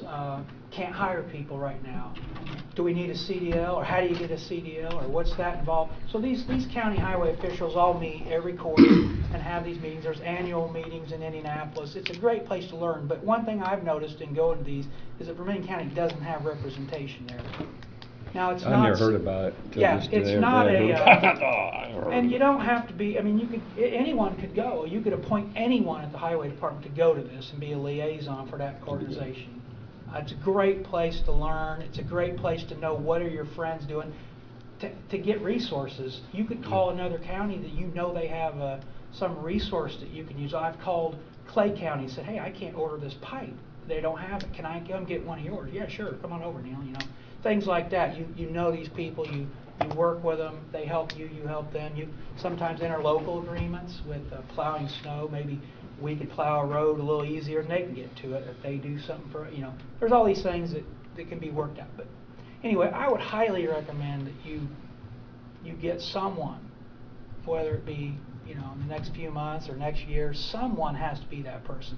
Vermilion County really, and don't believe that they don't notice you're not there. They always ask, is Vermilion County present? And it's not mandatory, but it's real. It's real nice. I mean, it's pretty much free to do. You learn who these other people are, and they have a lot of things to share. So who kind of coordinates that, Neil? Because I'm with Tim. I've been here 2 years. Okay. I've never heard of it. But always it says highway superintendent engineers. So it kind of I thought. Boone County, Indiana, north of Indy, has a county engineer and a director of highways. They're both PE engineers. So that person in Boone County is the district. A person who oversees it, plans, and organizes these events. Yeah. Well, what I was getting at is if you know who that is, if they could just send an email to Brenda or maybe Yeah, her I'll team. see. I'll send the information to And I'm sure we could everyone probably delegate and show somebody you, to go. I've never brought it up because my role here is not that, so Yeah. I just, it's. Who I'm sent drawing that, a who blank sent, did you right send that now. out? Who I sent think it Neil out sent it today? out. I think Neil sent Did you about send us it not out? being- What? The information on that contact. I got it somewhere today. I gave it to Commissioner Luther Okay. a couple days ago. And Well, he sent it invited- out. You sent it out today. I got it Okay, today. so yeah, it's out there. I mean, I can personally send it to you. No, that's I- fine. I That's just- fine. He was asking about it. Here it is. Hey. So, I'm just wondering if we're just off the email list, or maybe we have been, or someone has been getting the email. well, I Maybe- sent the email and there's nobody on the list but one person, okay? Now, he didn't ask for it. I sent it to him and said, Yeah. hey, what do you think about this? Because I was getting emails about the plan here. I just wonder if it maybe had been maybe like, a former commissioner maybe still getting the emails or something. Maybe they were delegated. No, this is 100% new, never Okay. before talked about. Okay. So. Yeah, we're interested. Yeah, We'll we send definitely- somebody. Yeah, so. Definitely. That's one of the, like I say, regardless of one other thing, I would always keep that middle garage as a place to store aggregates and sand and salt for the winter operations. Staging for that stuff's important. You're never close enough to the stuff when you need it. But anyway, besides that, regardless of where employees, all the county highway employees work for the county. That's not going to change. The number of trucks and equipment that's needed probably change somewhat. I mean, maybe you really don't need 2, 3, 4, 5 graders. I don't know how many there are, but you can optimize equipment numbers, things like that, save money. A lot of times, depending on where the need, that you work for the need. That's really the goal, is that you apply your people and your money to the needs of wherever those are. That's how I do my daily work. I could be working anywhere in my district, which is an entire county. So they have guys that do the pipes, and they have one trailer and a truck and 3 guys, and they'll put a pipe in anywhere it's needed. There's no discussion of districts. So to me, it's kind of foreign to me to talk about districts as far as this is concerned. But again, it's all, you probably, it'd be nice to have more people. There's only so many employees that do this work, and I can tell you that there's never enough. It's very difficult to hire guys and girls these days to do these jobs. Qualified people with CDLs are far and few between now. States having a problem hiring them. Counties, it used to be you get 50 applications for one of those jobs. The salaries have doubled, but the number of people that apply have plummeted to nothing. So it's important to keep the employees that you have well trained, give them the best equipment you can, and like I always tell our guys, my guys that work for me, they always complain, and not always. They complain occasionally, and when they do, I always just say, hey, 8 hours a day, 8 hours of pay. I'm not going to ask you to do anything I wouldn't do. We just got to do this job. Let's get it done. And work harder, not smarter. So Very good. in that order. But no, I think it's important that the county look at having a go-to person. Whether it's an engineer in the future or a superintendent in the future. Something of that nature. Even if you say, well, we're not going to change anything, we're still going to have 3 garages and 3 supervisors. Well, then the guy at the middle garage needs to be the number 1 supervisor. I don't know, the general supervisor or whatever you want to call it. Yeah. Very good. I don't know. I mean, I don't know what. If you have any other questions, I guess I could talk about this for days if you want. I don't think that's. We're limited. Yeah, I understand. So. There's an interesting little historical fact. Okay. You know how they ever named generals, how they came about? You talk about General Foreman. What it was is that they used to, whenever they had these hierarchies, the kings and whatever, they didn't want standing armies because they were a threat to the kingdom. Well, they would wait until there's the need, a war, whatever. They were going to go to war, and so they would get all these people to come together to be captains of all these little different armies that would come together. Well, the captains got together, and then they would have to decide, well, somebody's got to be in charge, so we will have a name a captain. Well, he became a general captain.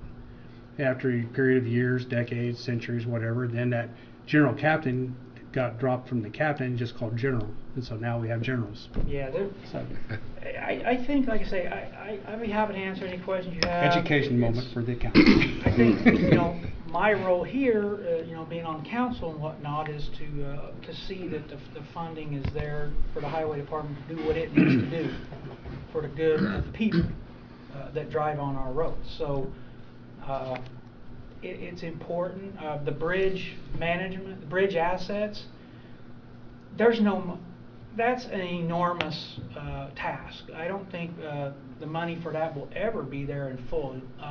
I always kind of wonder, there's funding available for bridge repair, and you can only do, Cume Bridge budget and all this stuff, and how does it get there? And I'm always amazed at how did all these bridges get here anyway? I mean, they weren't all paid for with the Cume Bridge budget. That didn't exist. They were all installed at some point. So, but anyway, that's a monster in itself. Snow operations is a whole different story. It's a big deal. So again, it's an administrative role you guys deal with. Financially, I look at it as something like, I think equipment leases, purchasing, number of employees, pay scales, things like that are things I look at, but I think those should be part of the discussion. So, Thank you very much. Thank you, Neil. Thanks, Jim. I want to say something, sidetrack here. Do you want to talk about the cleanup days? If you do, we could sick you in here, let you speak if you want to. I just came in case you wanted. I mean, I didn't know if you was here before that. I was going to let you, so you could go. Don't hold you up no more. Okay, we'll just move on. You want to comment first on your comment, and I'll comment on what he said? I can, either way, you can go first or I can go first, don't matter. You mean guys prepared comments? Mine was in my email. I'm going to try to recite mine from my email. First, Britton, you put a lot of work into this last year and this year, so I mean, it's a big thing to do. So I mean, thank you for putting all the work into that. As I said in my email, these 3 garages have worked for years. I would not like to see the garage 2 shut down. I do think there can be some coordination, but I will say, when you did speak, they coordinate very well with paving, but they also coordinate hauling, flagging, tree trimming, culverts. I'm not sure they don't coordinate just about everything. And, as Tim stated, and even you did, all the garages work well. I don't think I have hardly any complaints ever besides a pothole and someone, hurting their vehicle or their tire. But with that, like I said, I would like to see garage 2 stay open. If the council will fund a superintendent, I'm for it, but last year the council didn't fund an extra highway employee when we submitted one, and a superintendent will be a much higher cost than a regular highway employee. So, my suggestion would be we have 3 very qualified foremen. I would like to see maybe we could, Neil suggested, making one a general foreman or something to that effect. Getting one of them to say, can you do superintendent duties and things we want you to do, and we'll give you extra pay of, say, $15,000 or whatever the commissioners delegate as extra money. I think that would be one way to go. But yeah, that's pretty much my comments would be keep the 3 garages the way they are. Ask one of the other foremans, we can interview them, make them a superintendent/foreman and give them extra money. And the coordination, I think, can be delegated from the commissioners, and whether that's weekly meetings, once a month meetings, because right now I know the garages, if me, you, and Tim all went on vacation for a year, the garages would run, they'd run fine. I think they ran very well by these foremen/superintendents. But yeah, that's pretty much all I have right now on that. Okay, I want to say what others have said tonight, but it's true. Britton has done a tremendous job on this, and I appreciate what you did. The information, I think, is very valuable in making decisions. And I just wrote down what I've got, and then we can go from there. I am 100% in agreement with Warren County Highway Department. I've always been in favor of that. I think that we have to get to a place where we coordinate, share resources, and I think it's a great thing to do. And it's the way the county needs to work. It needs to be one county highway department. Because if something happens one place, it's got more priority. It should go that. It don't matter what district you're in, it should be according to the usage and a need, and I agree 100%. One of the things I do agree with also is the situation of having one highway superintendent over all 3 garages. I think that's a commendable thing to do. They need someone there that can coordinate all 3 garages. I think with the retirement of the clerk that we've had, that frees up some money. And I'm thinking along these lines, and just for open discussion, to talk with Brenda and Kylie and what all went on there and what was required. And we're trying to, you guys are trying to come up with some suggestions that we can change the way the county works. And it's all about, again, going back to how we streamline this, how do we make these things more efficient. And I would like to see that each county garage has, you know, all the employees got tablets and or iPads, and they do all their check-in, they do their time, they do all this, and get this all up to, right now we're in a very, how do I say it, prehistoric, or an older system that's not flows right. And so I think that one of the things I'd like to see is get it to a place where that they all have iPads, and that's not a big investment. I mean, it's not very much. I think you say someone says about Bible County was thinking about doing it. Oh, everybody's got them. Okay. Yeah, So, and it would give the employees to do their own times on these, and then the supervisors have to go and approve it. And I think it streamlines things, and the communication, the flow, I think alone that could be happen from that. Am I saying what you all think might happen? That the flow of that we could actually do different with that position, not even have that position. So we're looking at it, and we're going to bring back information for everybody to look at, and show it to you. And I think if that position, the funding of that position alone, if you take that and can figure out some way to streamline it and make it so the garages work together better, all the communications there, you can go email and send stuff out. You don't have to fax it. There's other ways of doing it, and streamline it where we might not need that position. And if we don't need that position, that frees up roughly $40,000 that we could use for these other things we want to do and not even affect a budget.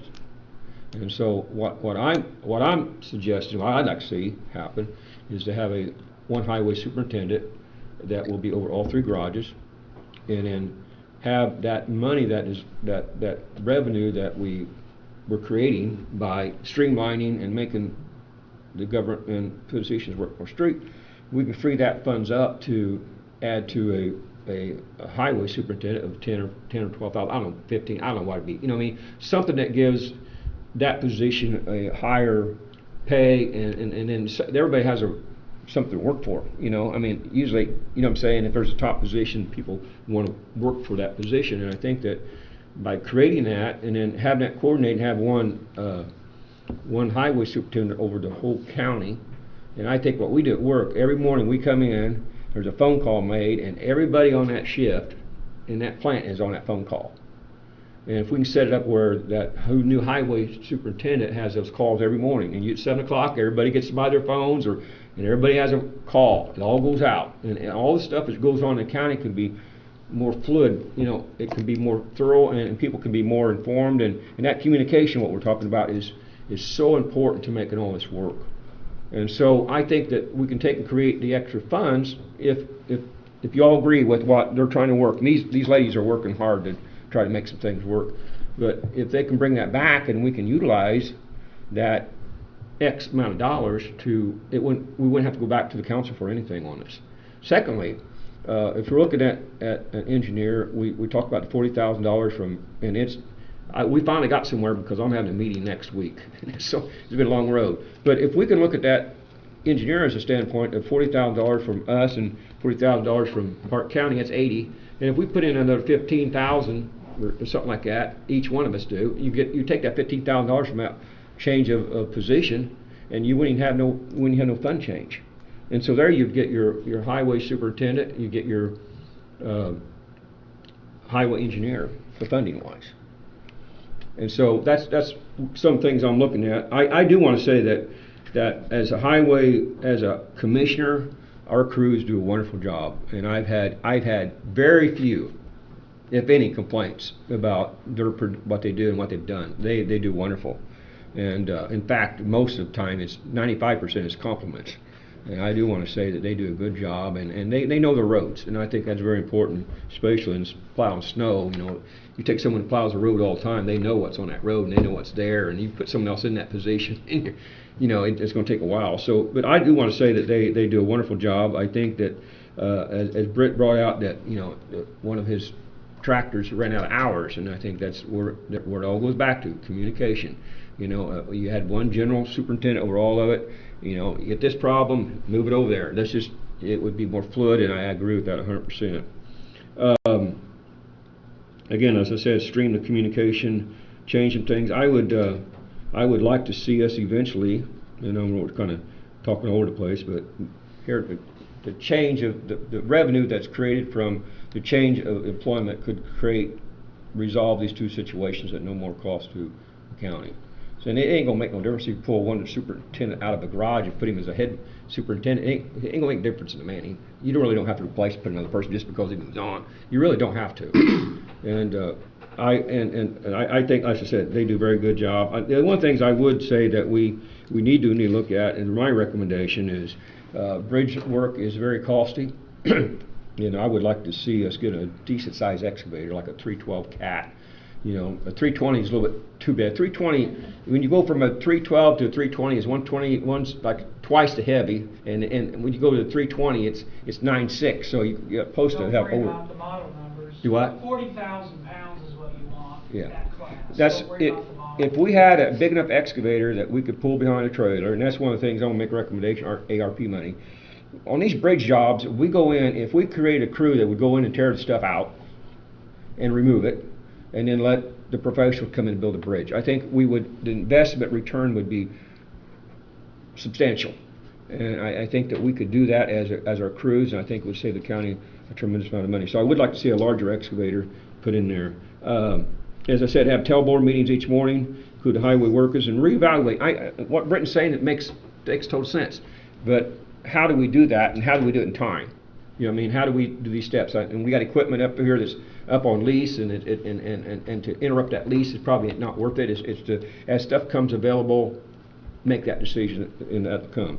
I am in favor of keeping Highway Garage open. I've been Highway 2 open. I've said that from the beginning, and I made a public statement, and I value that. And like I said, if something is working, and you know it's working right, and you don't have no complaints, then I'm kind of hesitant about messing that up. But that's where I stand right now on that. Like I said, I agree with Britton on the majority of stuff he says, and I appreciate what he's done. And I think that through all this, we can come together with a good decision to move our county forward. We might all agree on everything. It hardly ever happens. But I think we have some meeting of minds here, and some things I think that really merit some and say it's a good decision. So that's where I'm at on that. Did you want to say something? Yeah, as far as technology goes, you mentioned the iPads. You want to come on up here again? You might as well come on up here. On the technology side of the matter, iPads are nice. Not every employee has one. Supervisors. So what I deal with each day is there's engineers, we have GIS people, we have sign crew, we have a pipe crew, we have area supervisors, the north and south garage supervisor, and each of those have 2 assistants supervisors. Everybody's got iPads. How many people are in your county highway? I don't know. A lot. Not enough. No, it's like when I first started there. Well, this will be when I first started there were 83 people total in the highway department. I mean, everybody. Now we have 40, and that's kind of where it's staying. I think roughly 40 people. Maybe 30 employees, and then 10 management type or whatever. But regardless, the electronic stuff's nice. What we use it for is we've developed snow route priorities, and so as roads get plowed, they get marked on maps. Those can be interactive online, so people at home can be like, "Where's my road going to get plowed?" or "Has it been plowed?" You know, we got things like that. Mowing, we keep track of all that. Sign inventory, so things like sign inventory, guardrail inventory, culvert inventory. So at any point in time, I can pull up every intersection in the county and say, here's a picture, 4 photos of that intersection. Here's what sign assets are there. here's what trees are there, or here, you know, things like that. We collect all that data to understand what all we have. When you get a call in the middle of the night, somebody took out some stop signs, I can pull that up and say, well, we better take 3 posts and these signs here out to that intersection. Don't even, because they'll drive out and then come back and then drive out again to fix it, you know. So we try to save time. They're not the answer to everything. I've collected a lot of data with this stuff only to have people say that we need to go collect data on that stuff. They haven't looked at it, you know, or we don't have programs or apps to deal with the data. That gets expensive. Don't underestimate the, you know, the iPads are cheap to buy. You can buy one for $300. But to have the software and the apps and everything to power up what your ideas are, that's where it starts to get real expensive. So like a snowplow program, we can watch the trucks in real time on a map. You know, I can follow, we know where they're at, what they're doing. But that stuff comes at a price. Yeah. Very expensive to do that. So anyway, just as a... How many engineers do you have in support of your superintendents, or the highway system? Myself and Just 2. Director of Highway, yeah. So there's a Director of Highway, then myself as an engineer. So, and we have a permit inspector as part of engineering, and our pipe crew foreman as part of engineering. But actually, it's kind of unfair to say engineering, that's all the same now, it's combined. I mean, when you talk about combining garages, we combined departments, you know. That was a big deal. And we took 4 garages and made them into 2, which didn't really matter. I mean, the guys did one way or the other, you know, it's all the same at the end of the day. But another thing too is when you look at it as one county, pick the big picture, you know, it's the Vermain County Highway Department, you know. You don't have 2 sheriffs. You don't have 2 health departments. You have 1 of each. You have 1 highway department. And all the roads are county roads, no matter how you want to look at it. But one of the things is like grants, like, I don't know how this works for you, but I know that like the state looks at the community crossing grants. We can't single out roads in a commissioner's district. I can't say, well, I want to pave this road, but only here. That's just in my district, you know, or a commissioner would say that. They won't allow that. If you pave across district lines, it doesn't matter. They don't care about districts. It's the road from point to point. And it's your asset to manage, and what's the condition of it, and that's what qualifies it, not whose district or what highway district. They don't care if it's north or south, you know. So we shouldn't either. We should look at it as, but that, again, that's administrative. It's you guys. So, but I just want to make the point that technology's nice. A lot of equipment's nice. Big equipment's nice, but it's a pricey world to buy that stuff, and it doesn't always work right. But as long as you're, you know, do the best you can. That's what I always tell guys. And do something. Yeah. And if it doesn't work, do something else. But do something. You know, that's kind of our motto. So, but anyway.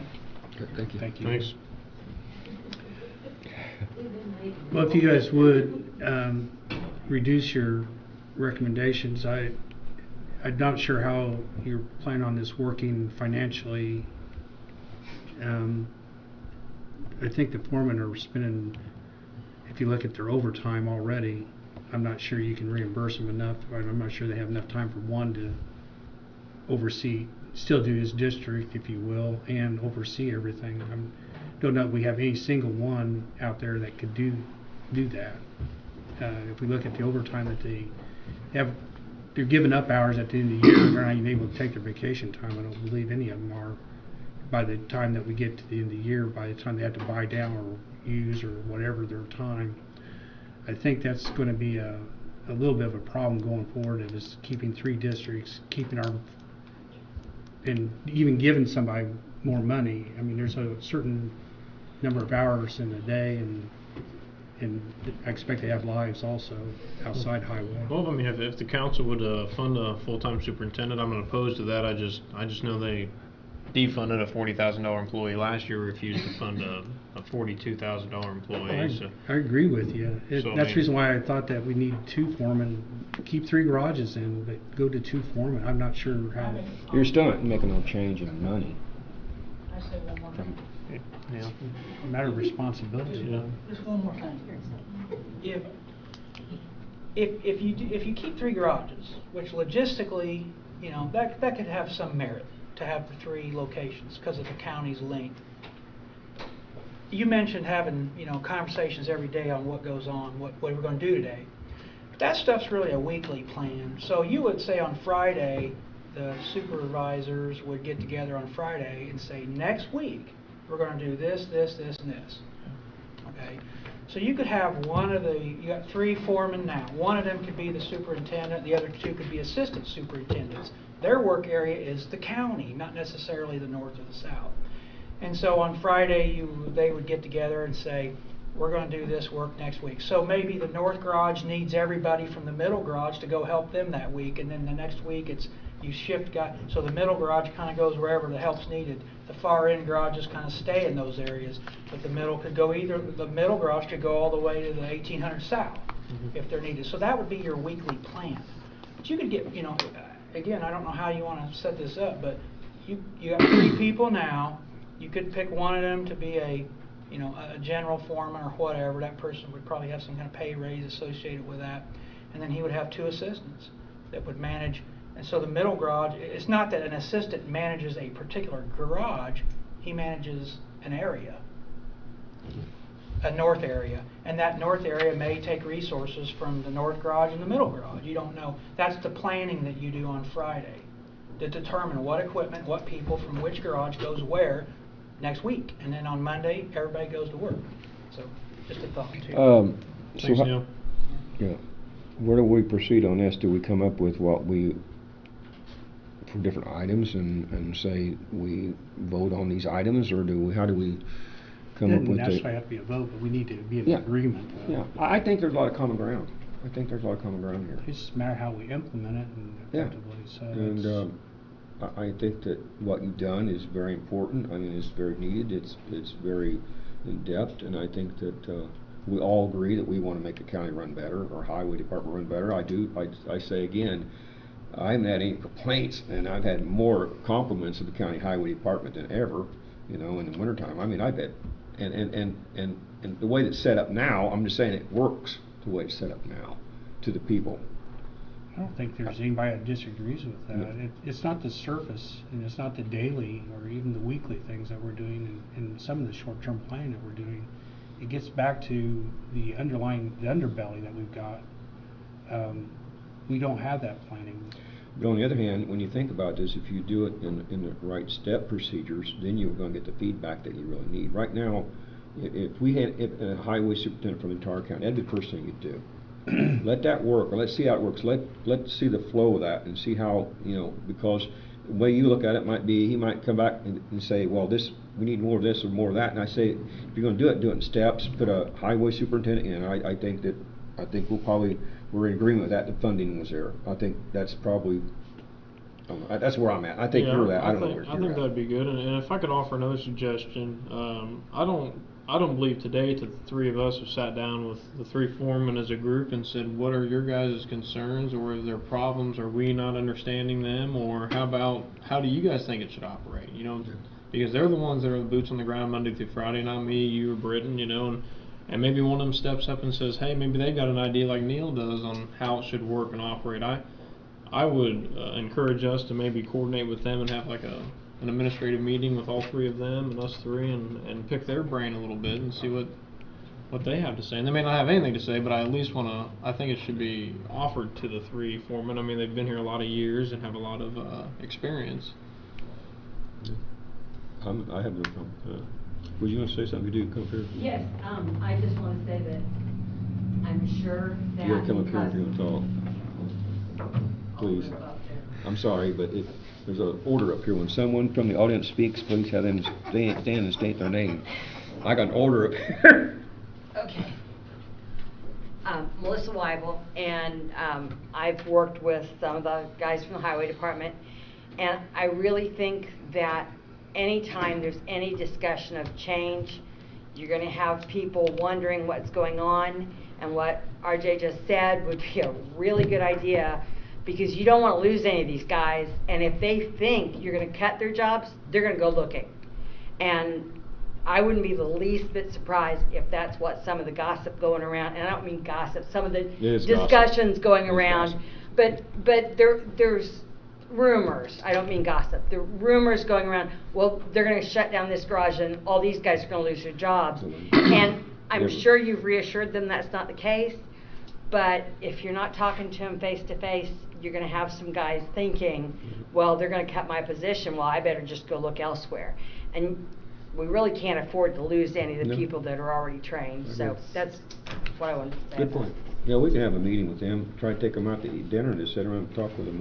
Yeah, I just think, think it's a good idea. yeah, maybe if it's sooner than later, maybe this week, next week, if all three of us can maybe coordinate that, I would love to get their opinion before we kind of facilitate forward. But I do think a superintendent's a good move. I think they're probably in favor of some of this, but I don't know. Maybe you guys have sat and talked down with your guys. I don't know, but I think the three of us, it'd be very prudent to sit with them. I think even during the campaign season, this thing came up about closing District 2 garage. Let's close District 2 garage. Let's close District 2 garage. I never said I was going to close District 2 garage. Never have said that. So maybe we just get together, the three of us, and see if we Yeah, can't coordinate a lunch or something. I mean, as I said before, and I always said, we got a wonderful group of guys. I mean, when you know if you got problems.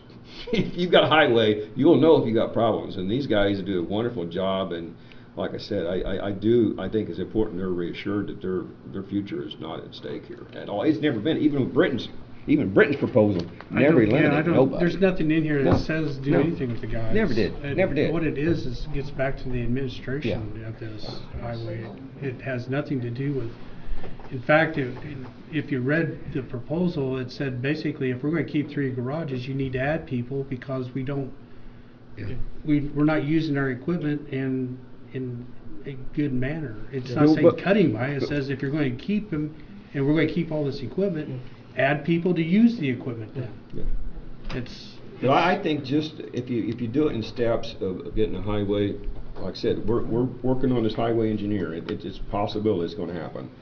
And if we would get a highway superintendent over the entire county and let that work, let's see how that works. Let him work in that position and get the feedback of what needs to be done, and he can look at this and maybe some stuff that they'll come up with is like RJ was saying that we haven't seen. Yeah. And so I think it's a work in progress. I think really we're more closer to a good decision than what we think. I think we really are, because we all want the best for the county, and coordinating is very important. You guys want to try to schedule a lunch or dinner? Yeah. Whatever. Yeah. I don't know, I can't be staying out late. These late nights, like 8:30, it's just getting close to my bedtime here tonight. It's just like... I want to say one more thing. One more thing. Neil's out, I'm just... There's been a topic raised, so just to be clear, when I'm up here standing here, it's one thing for me to talk about what I do to earn a paycheck. It's another thing, I am a council person from Romaine County Council. Right. Okay, so I just want to be crystal clear that it's never even been on my mind that there would be any loss of any employees. That's, in fact, I would support more employees. Yeah. How you pay for that? That's a good question. But I think the highway department needs more people, so if they're listening, I would not, you're not going to see me ask anybody to not be there to save money. Right. There's a lot of things I think that the highway department doesn't have. I'm not saying that they don't do certain things, but it's not because they can't do these things. They don't have the hours in the day for them to be able to do it, like a sign crew or a dedicated pipe and bridge crew or a dedicated line striping crew or a dedicated guardrail repair crew or something like that. You can't do all those things with the number of people they got. So I would say that my personal view is that eventually there would be more people on the highway department, not Well, let me less. ask you, since you're on the council, and we came to you about the extra employee, we didn't get it, so. I wasn't. Oh, he wasn't. I wasn't here. The council, I forgot you weren't there, but the council did do that. So you'd be supportive of that if we bring it back up next year? If it can be funded somehow, I mean, that's the response. I have to say, from an employee standpoint, I have to say, when I'm out there doing work in this particular field, when we're talking about something that I do every day to earn a paycheck. And so, yeah, I want people out there to help, because I can get more work done. Yeah. But when it comes to being a council person in this county, I have to look at the budget and is it available? Can we do it? And if it can be done, I would be in favor of it. Okay. We're just trying to hold you to the fire for like 70,000 for superintendent. That's all, Neil. Yeah. Thank you for your support. Yeah, I mean, I absolutely, good. you know, think that I want to see the county highway department in this county get representation from a superintendent and go to some of I those agree with meetings. that. Very good. It's Very important. good. So, But that's road school too. There's so many yeah, valuable Britton's things been, that Britton you has can went to do. road school, and I'm gonna tell you what, the amount of time Britton puts in the commissioner, you'll never find another commissioner ever that puts as much time into his work as what Britton has. And from a experienced time. I think when I went and talked to him about running for election, and I knew that jail was coming up, and I thought, wow, wouldn't it be nice to have a county commissioner who's a PE that oversee the jail project? You know, that's a big deal. Most counties do not have that on a professional level on elected officials. They can't converse with that type, you know, with engineers and stuff. But and I think it was the second or third day after he got elected, he came to me and said, "You want me to take care of the jail?" And I said, "Yeah, here it is." And so out of that, I don't know if you know it or not, but the jail project is finished. It was on time, and it was like $300,000 or $500,000 under budget. And so, hats off. You know, you get people to elected and people who serve in a professional manner can really be a great asset to our county. So I appreciate what you do, Britt, really do. So what we're going to come out of this, I think we'll have a meeting with the county highway department superintendents, the bosses, and talk to them a little bit. And I think we're all headed in the right direction. I really do. And if some of us have to give a little bit, so what? And then as that progresses, I think it's something that needs to be brought on slowly. As a highway superintendent, let him get his feet wet and get used to it and see how it flows. And the feedback will come back from that will be very, very valuable, you know, in progressing on this. But I think we're one county highway. We got to have it, and I've always been supportive of that. So we'll have a meeting with them and have a dinner and talk, right? Okay. Very good conversation. Sounds good to me. Very good conversation. We're going to move on ARP plans. Is that next or what's next on here? Yep. Okay. Everybody got their list out, their wish list or proposal? Yeah, do you just want us to submit that via email to everybody and to Brenda and then go from there? I don't know. I think you ought to read it off if you've got something. I mean, we can. I already set mine in. I don't have. I know, but I in front thought of me we ought to right read it now. off publicly Oh, and some of that's those fine. comments we had. What I sent in was just possible ARP projects. Yeah, I did this not is send all- in that they were in any order. No, No. these are just, I just got a wish list here, and I think Okay. we all ought to have a wish Yeah. list. I mean, because we have, well, how much money was it? 2.1. 2.1. We're spending roughly 700,000. We had 3.1. 3.1. Yeah. We had 3.1 total and roughly 659,000. 700 joint, and we've got 200. 700 to joint, and then what was the rest? 200 for the striker. Yeah, $200,000 for the Stryker life-saving devices that we support, and I think everybody's in agreement with that. To save one life, it's worth that. So the balance of the money, we need to have it spent 2026. by 2026. end of 2026. We have to have it allocated by 24. Okay. And when this first came out, it was very complicated to keep track of it. And then we had a CPA involved in it, and then the feds came out, the feds or the state came out and took away that restriction somewhat, and they said we can change that money, put it in the general fund. And that's what we've done. We took it right. Well, it's not in the general fund, but it can be, we're under a certain. Once we moved it took away the restrictions, and it can be almost spent for almost anything. Yes. So we need to figure out or have some type of direction, and so Britt brought up, said, why don't we all get together, make a wish list or something, a recommendation of how to spend it. And so, Britt, you want to go down yours, RJ go down his, and I'll go down mine. I'm sorry, I don't have it up. Okay, I mean, just, Oh, you got it? Thank you. No excuses. That's not- make it quick as you can, Britt. We're gonna get This is the GIS committee. Oh, just kidding. I've already shut down. just a rough idea of what you had. Ambulance, May, gosh, I don't know. But haven't we already covered that when we went to the council? Was you there when I came to the council to say set $250,000 aside possibly for the grant? Ambulance Bay, Annex. Okay. At one time it was a theater, but that's kind of gone out, but still on a courtroom. Do you have any type of figures you put on those? Okay. I did not assign dollars, no. Okay. I know, I had like 20 items, I don't remember what they all are. Okay. There were the wish list items, but maybe I can find them once you guys go ahead. You gonna do yours, RJ, and I'll do mine. These are in no particular order. I asked some constituents the last couple days on Facebook, social media, for some ideas, so I cannot take credit for most of these. These are from a lot of the citizens here.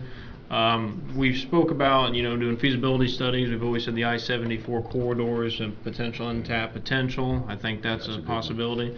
There was a lot of small towns, townships have project ideas, whether it's splash pads, whether it's basketball courts. So there's ideas suggested about giving money to incorporated towns or townships so they can apply for grants. I think that's a potentially good idea for some of these small communities. At the courthouse level, I'd like to see, the bathrooms, courthouse security updated. I think that's prudent for security and just to be compliant. A recycling center, that's a big thing in the county. We've talked about solid waste for a while. Only bad thing is if we do fund something like that, who's going to pay for it after that? Most likely have to be a solid waste tax implemented. Not sure how I feel about that.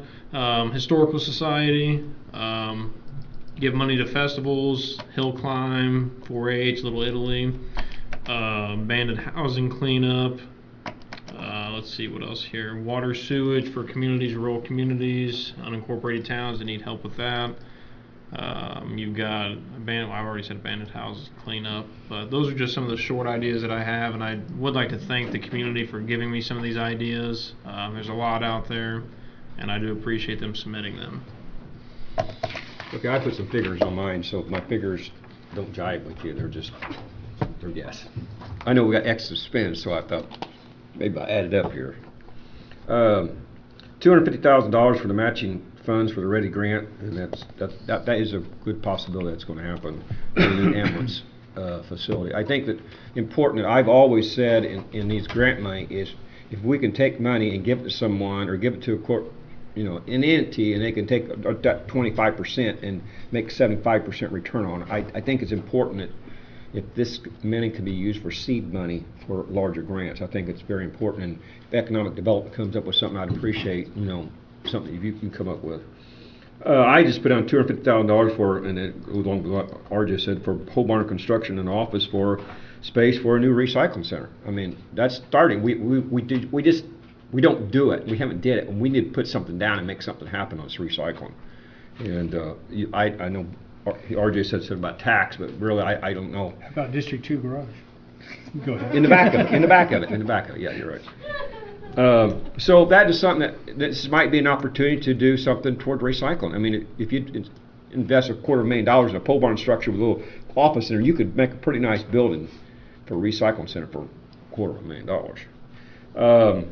$20,000 for change of all the faucets in the courthouse. I would like to see all the faucets changed out where they're sensitive to putting your hand in front of them. I think that ARP money is from a lot of the COVID situations. I think anytime you can make anything more safe, I think it's a good investment. I just put $20,000. I would like to get a quote on that. I think that's a very doable thing, and it really would make health better. I put in $250,000 for purchase of a fairly new 312 cat excavator. I think the 320 might be a little heavy on it, but anyway, I think it makes a lot of sense. If you want to take money, invest money to make money, and you can a bigger excavator, you need one. I think you jump up down on that, but yeah. And so we could do a lot of the bigger stuff and cut down our costs on a lot of these bigger things. We don't need one. We don't have to have a new one. A fairly new one to be fine. And this is just so I'm talking. So take recommendations from the council. I mean, I think that's the council looks over the financial, and they might say, hey, we're having a shortfall here or there. I think it's important that the council gives us some feedback on it. So I think that's another important. Provide funding for all the county offices that we're talking about doing this record retention. How do we come in, and I know Britton's been very actively involved in this, talk to different officers and have them come in and where they copy all the records and put them on drives, and it's in the cloud, and all this storage space that we're using for this stuff can be condensed. And I think it's a very, very important thing to free up more space in the courthouse, and that's another thing. $250,000, give it to the cleanup, to redevelopment for clean up some of these houses, properties around here. I mean, I drove through St. Bernice the other day, and that old building there across the road from the tavern. I'm thinking, why don't we get that cleaned up? You know, because it's right in the middle of town, and so I think that that is something we'd be a good investment. The other thing is we need to council. If the council will evaluate our purchases that we're making on the county and see if we're paying out interest on these loans, you know, and the council might say we would rather pay off these stuff and save the interest. I mean, the interest amounts to a lot. And so I'm going back to the council. I would like the council to make a recommendation because, like I said, they're over the financial side of it, and that's very important. And I think that's if they could by next meeting, if we could get that from the council, I'd appreciate it. That's all I have right there. So we got I've got mine some now. recommendations. I think the council has to agree with ARP anyway. Originally, they didn't. We turned it over to them. Okay, here we go. Ambulance bay and quarters, 2 each. Courthouse annex remodel, auditorium renovation, offices, courtrooms, meeting rooms. The sheriff actually some time ago asked for pay to jail deputies and during the COVID response time, which was apparently allowed. The only thing about salaries or anything like that is not recurring. I'm not saying I'm in agreement with any of these, but that was a suggestion anyway from the sheriff's department. Gateway towers to Vermilion County, the gateway. 2 ambulances and supplies, daycare facility, possible use. Looking at also the Ernie Pyle potentially, they're closing one of the elementaries. Yeah, I don't know if that's even a good idea or not, but a child care facility is apparently needed by the county from what I understand.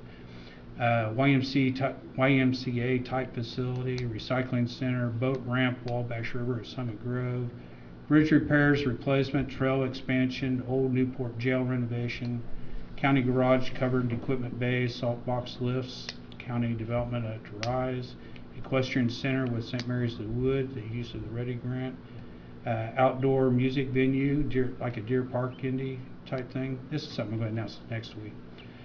Horse racing track, a large animal vet clinic with Purdue, airport at the old Whitefield, bridge approaches at the Trailhead Park to the Rise across State Road 63, courthouse and square exterior lighting and improvements.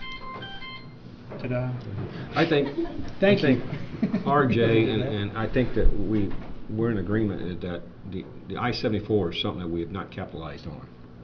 I went up there here a while back and we haven't made it public, but I'm making it public this time. Doug Hess and I went and talked with the mayor of Danville, and it was amazing. We thought there was the state line was a line in the concrete that you couldn't cross, but as we talked to the utilities, they said they come over across the state line, and it was amazing that the communication we had there, and someone here in the county owns 90 acres right up against the side of it. And now the state's talking about bringing water and sewer to the rest area out there. And what we're trying to do, we're going to say, well, state, if you're taking water and sewer to the rest area, why can't we get involved here where the sewer and the water is bigger and it goes across that 90 acres, or right across the state line from Danville? I mean, there's a lot of potential up there, and I know that there's been some studies done on that, and I think that's a gold mine up there, and we haven't developed it. We have that, and then also the 163 corridor also. I've had discussions already with NDOT concerning limited access and so forth there as well. So, but there's a lot of good ideas, domino effect here of things, not necessarily that we'll have county funds for it, but we can possibly have state funds for it. Okay. GIS, we're just going to move on with that. Well, I sent, actually I didn't get sent. I didn't finish it until the afternoon.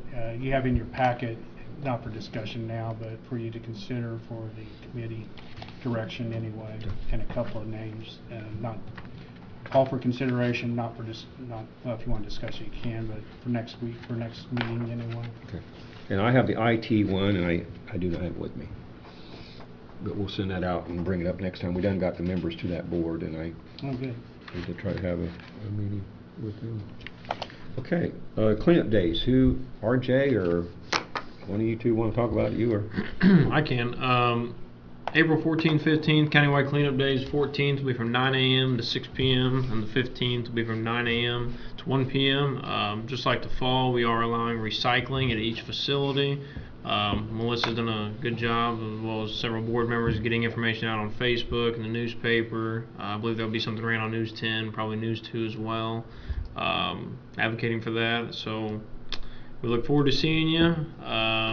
Try to bag your trash. Try not to bring a lot of that loose. These highway guys do not like handling a lot of loose trash, so try to be mindful of that when you bring the stuff in. And also, if things are full, I mean, you need to get there early. I know last year we've turned people away because we will not throw stuff on the ground. So be sure that you get there early and get in line early. Don't show up at 5:45 and there's a possibility you may not get stuff dumped. So Don't come at 7 o'clock and put your stuff outside at the yeah, gate. don't do that either. That's all I have. Oh yeah, so yeah, the recycling will be separate. Last year, I mean, people will be there to make sure you put in the right area, make sure it's clean. Bring something to dump out of it. You can't put your bags in there with us. If you bring a bag, make sure you dump it. But last year, I don't think we had any issues with people. They were pretty prudent with that. So Very good. Anything else before we have closing public comment? I think it's been a very good discussion tonight. And I think that a lot of these things in which we're talking about is we're a lot closer than what we think about making a good decision. the ARP, do we want to put those in writing and email them? And then kind of... You already have one. I'm wondering if we ought to come up and try to come up, us three get together and try to prioritize and come up with things that, some of the things I recommend probably don't make sense to you guys. Some, you know what I mean? And then maybe if there's some I of them that think- are the same, you can kind of... There's some common ground in all of us in I this. could put two, Yeah. all three, two, one. And I will say I did forget one as well, and that I'll be yelled at if I don't mention this. Willer? Well, from the ARP, yeah, from the sheriff's department, they did recommend if there was funds about using a UTV for the trails. There's been a lot of trails, and those Makes officers sense. are walking those trails, and it makes sense to have a nice UTV. And he did send a cost with that one, $35,000. I think 3,500, wasn't it? $35,000 for a UTV, brand new UTV, all outfitted with all the stuff they would need, or $34,000. I mean, it was in the email, but I think I it's... missed a zero on I did that. too. Yeah, it's on the bottom of the link. If you click on it, it shows the price, and then he says it'll need outfitted with that. So I would definitely get Does one of the county departments have an ATV? you. There's one used here at Newport. Mark O'Hare, Emergency Management, has, I think, one. They used one at the mushroom hunt last year, but it's an old, like, Kubota, or I think it's kind of outdated, Well, I believe. During the hill run, isn't there a... The sheriff's department may have one, but it may be outdated. I don't know. Or maybe just somebody borrows it. It or could be. something. Well, I do think that's a good idea. Spatial trails come along. I mean, Yeah, we need to having have something access to that you can get out And there. most and- counties have them for their festivals and for off-road, Yeah. whatever issues. So I just want to make sure I mention that, because I will get... I didn't know they were 35,000. Well, I think that maybe that's when they want 30 and then 35 with all the stuff. Okay, I think we're there. I think, again, I want to say it's been a very good meeting. I think we've all expressed our what we want, and I think, as I said before, I think we're a lot closer to making good decisions on what we think, and we have a lot of common ground. So, with that being said, we're going to open this up for public comment, 3 to 5 minutes. You come up and address say who you are, and it's getting close to 9 o'clock, and so anybody wants to come up and speak from the audience, please come up and come to the podium. Where are you at? You want to say anything from economic development?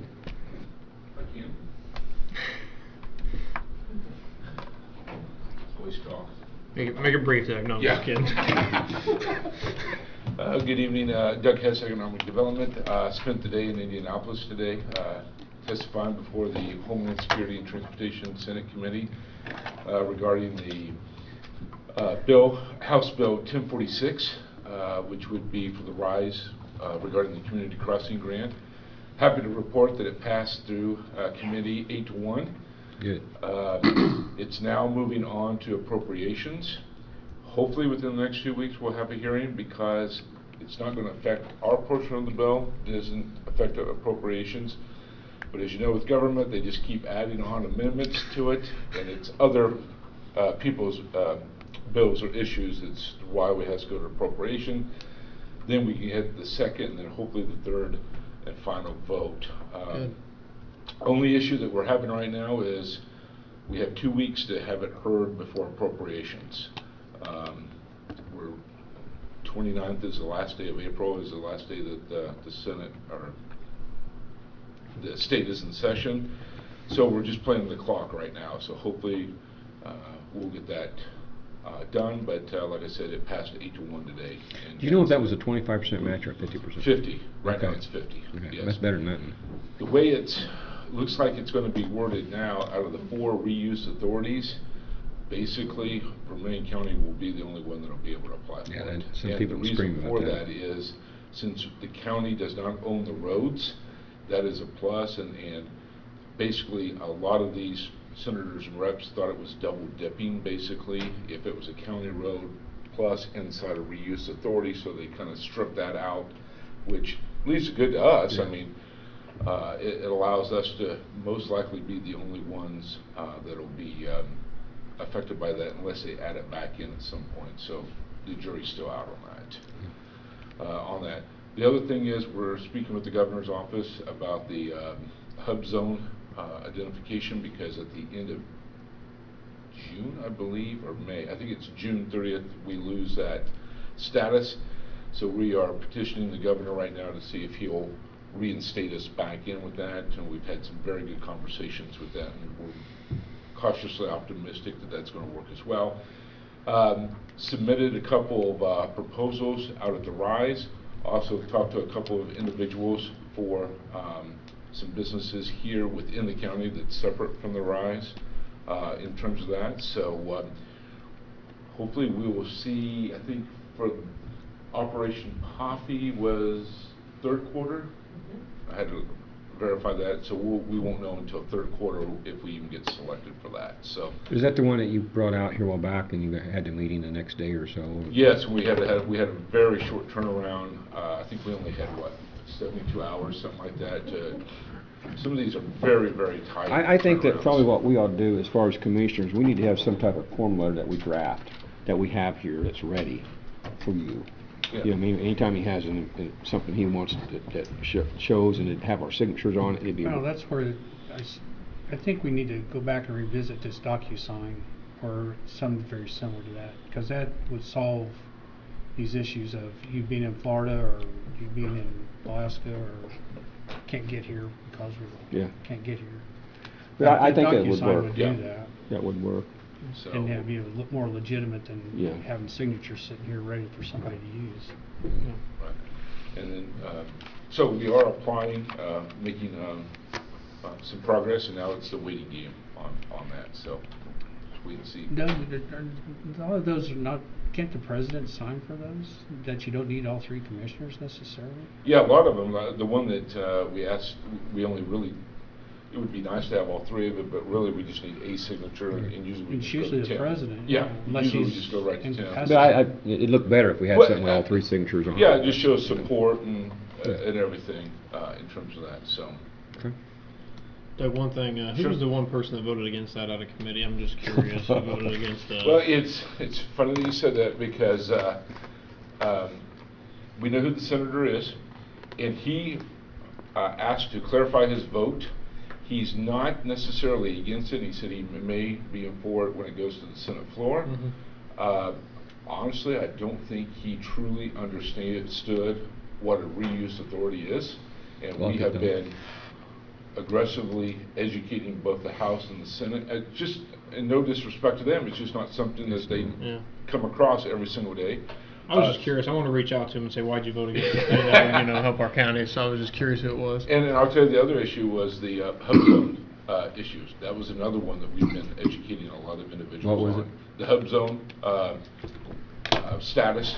And so just issues that people are not on everybody's radar. And so. Is RJL helping you on this? Absolutely.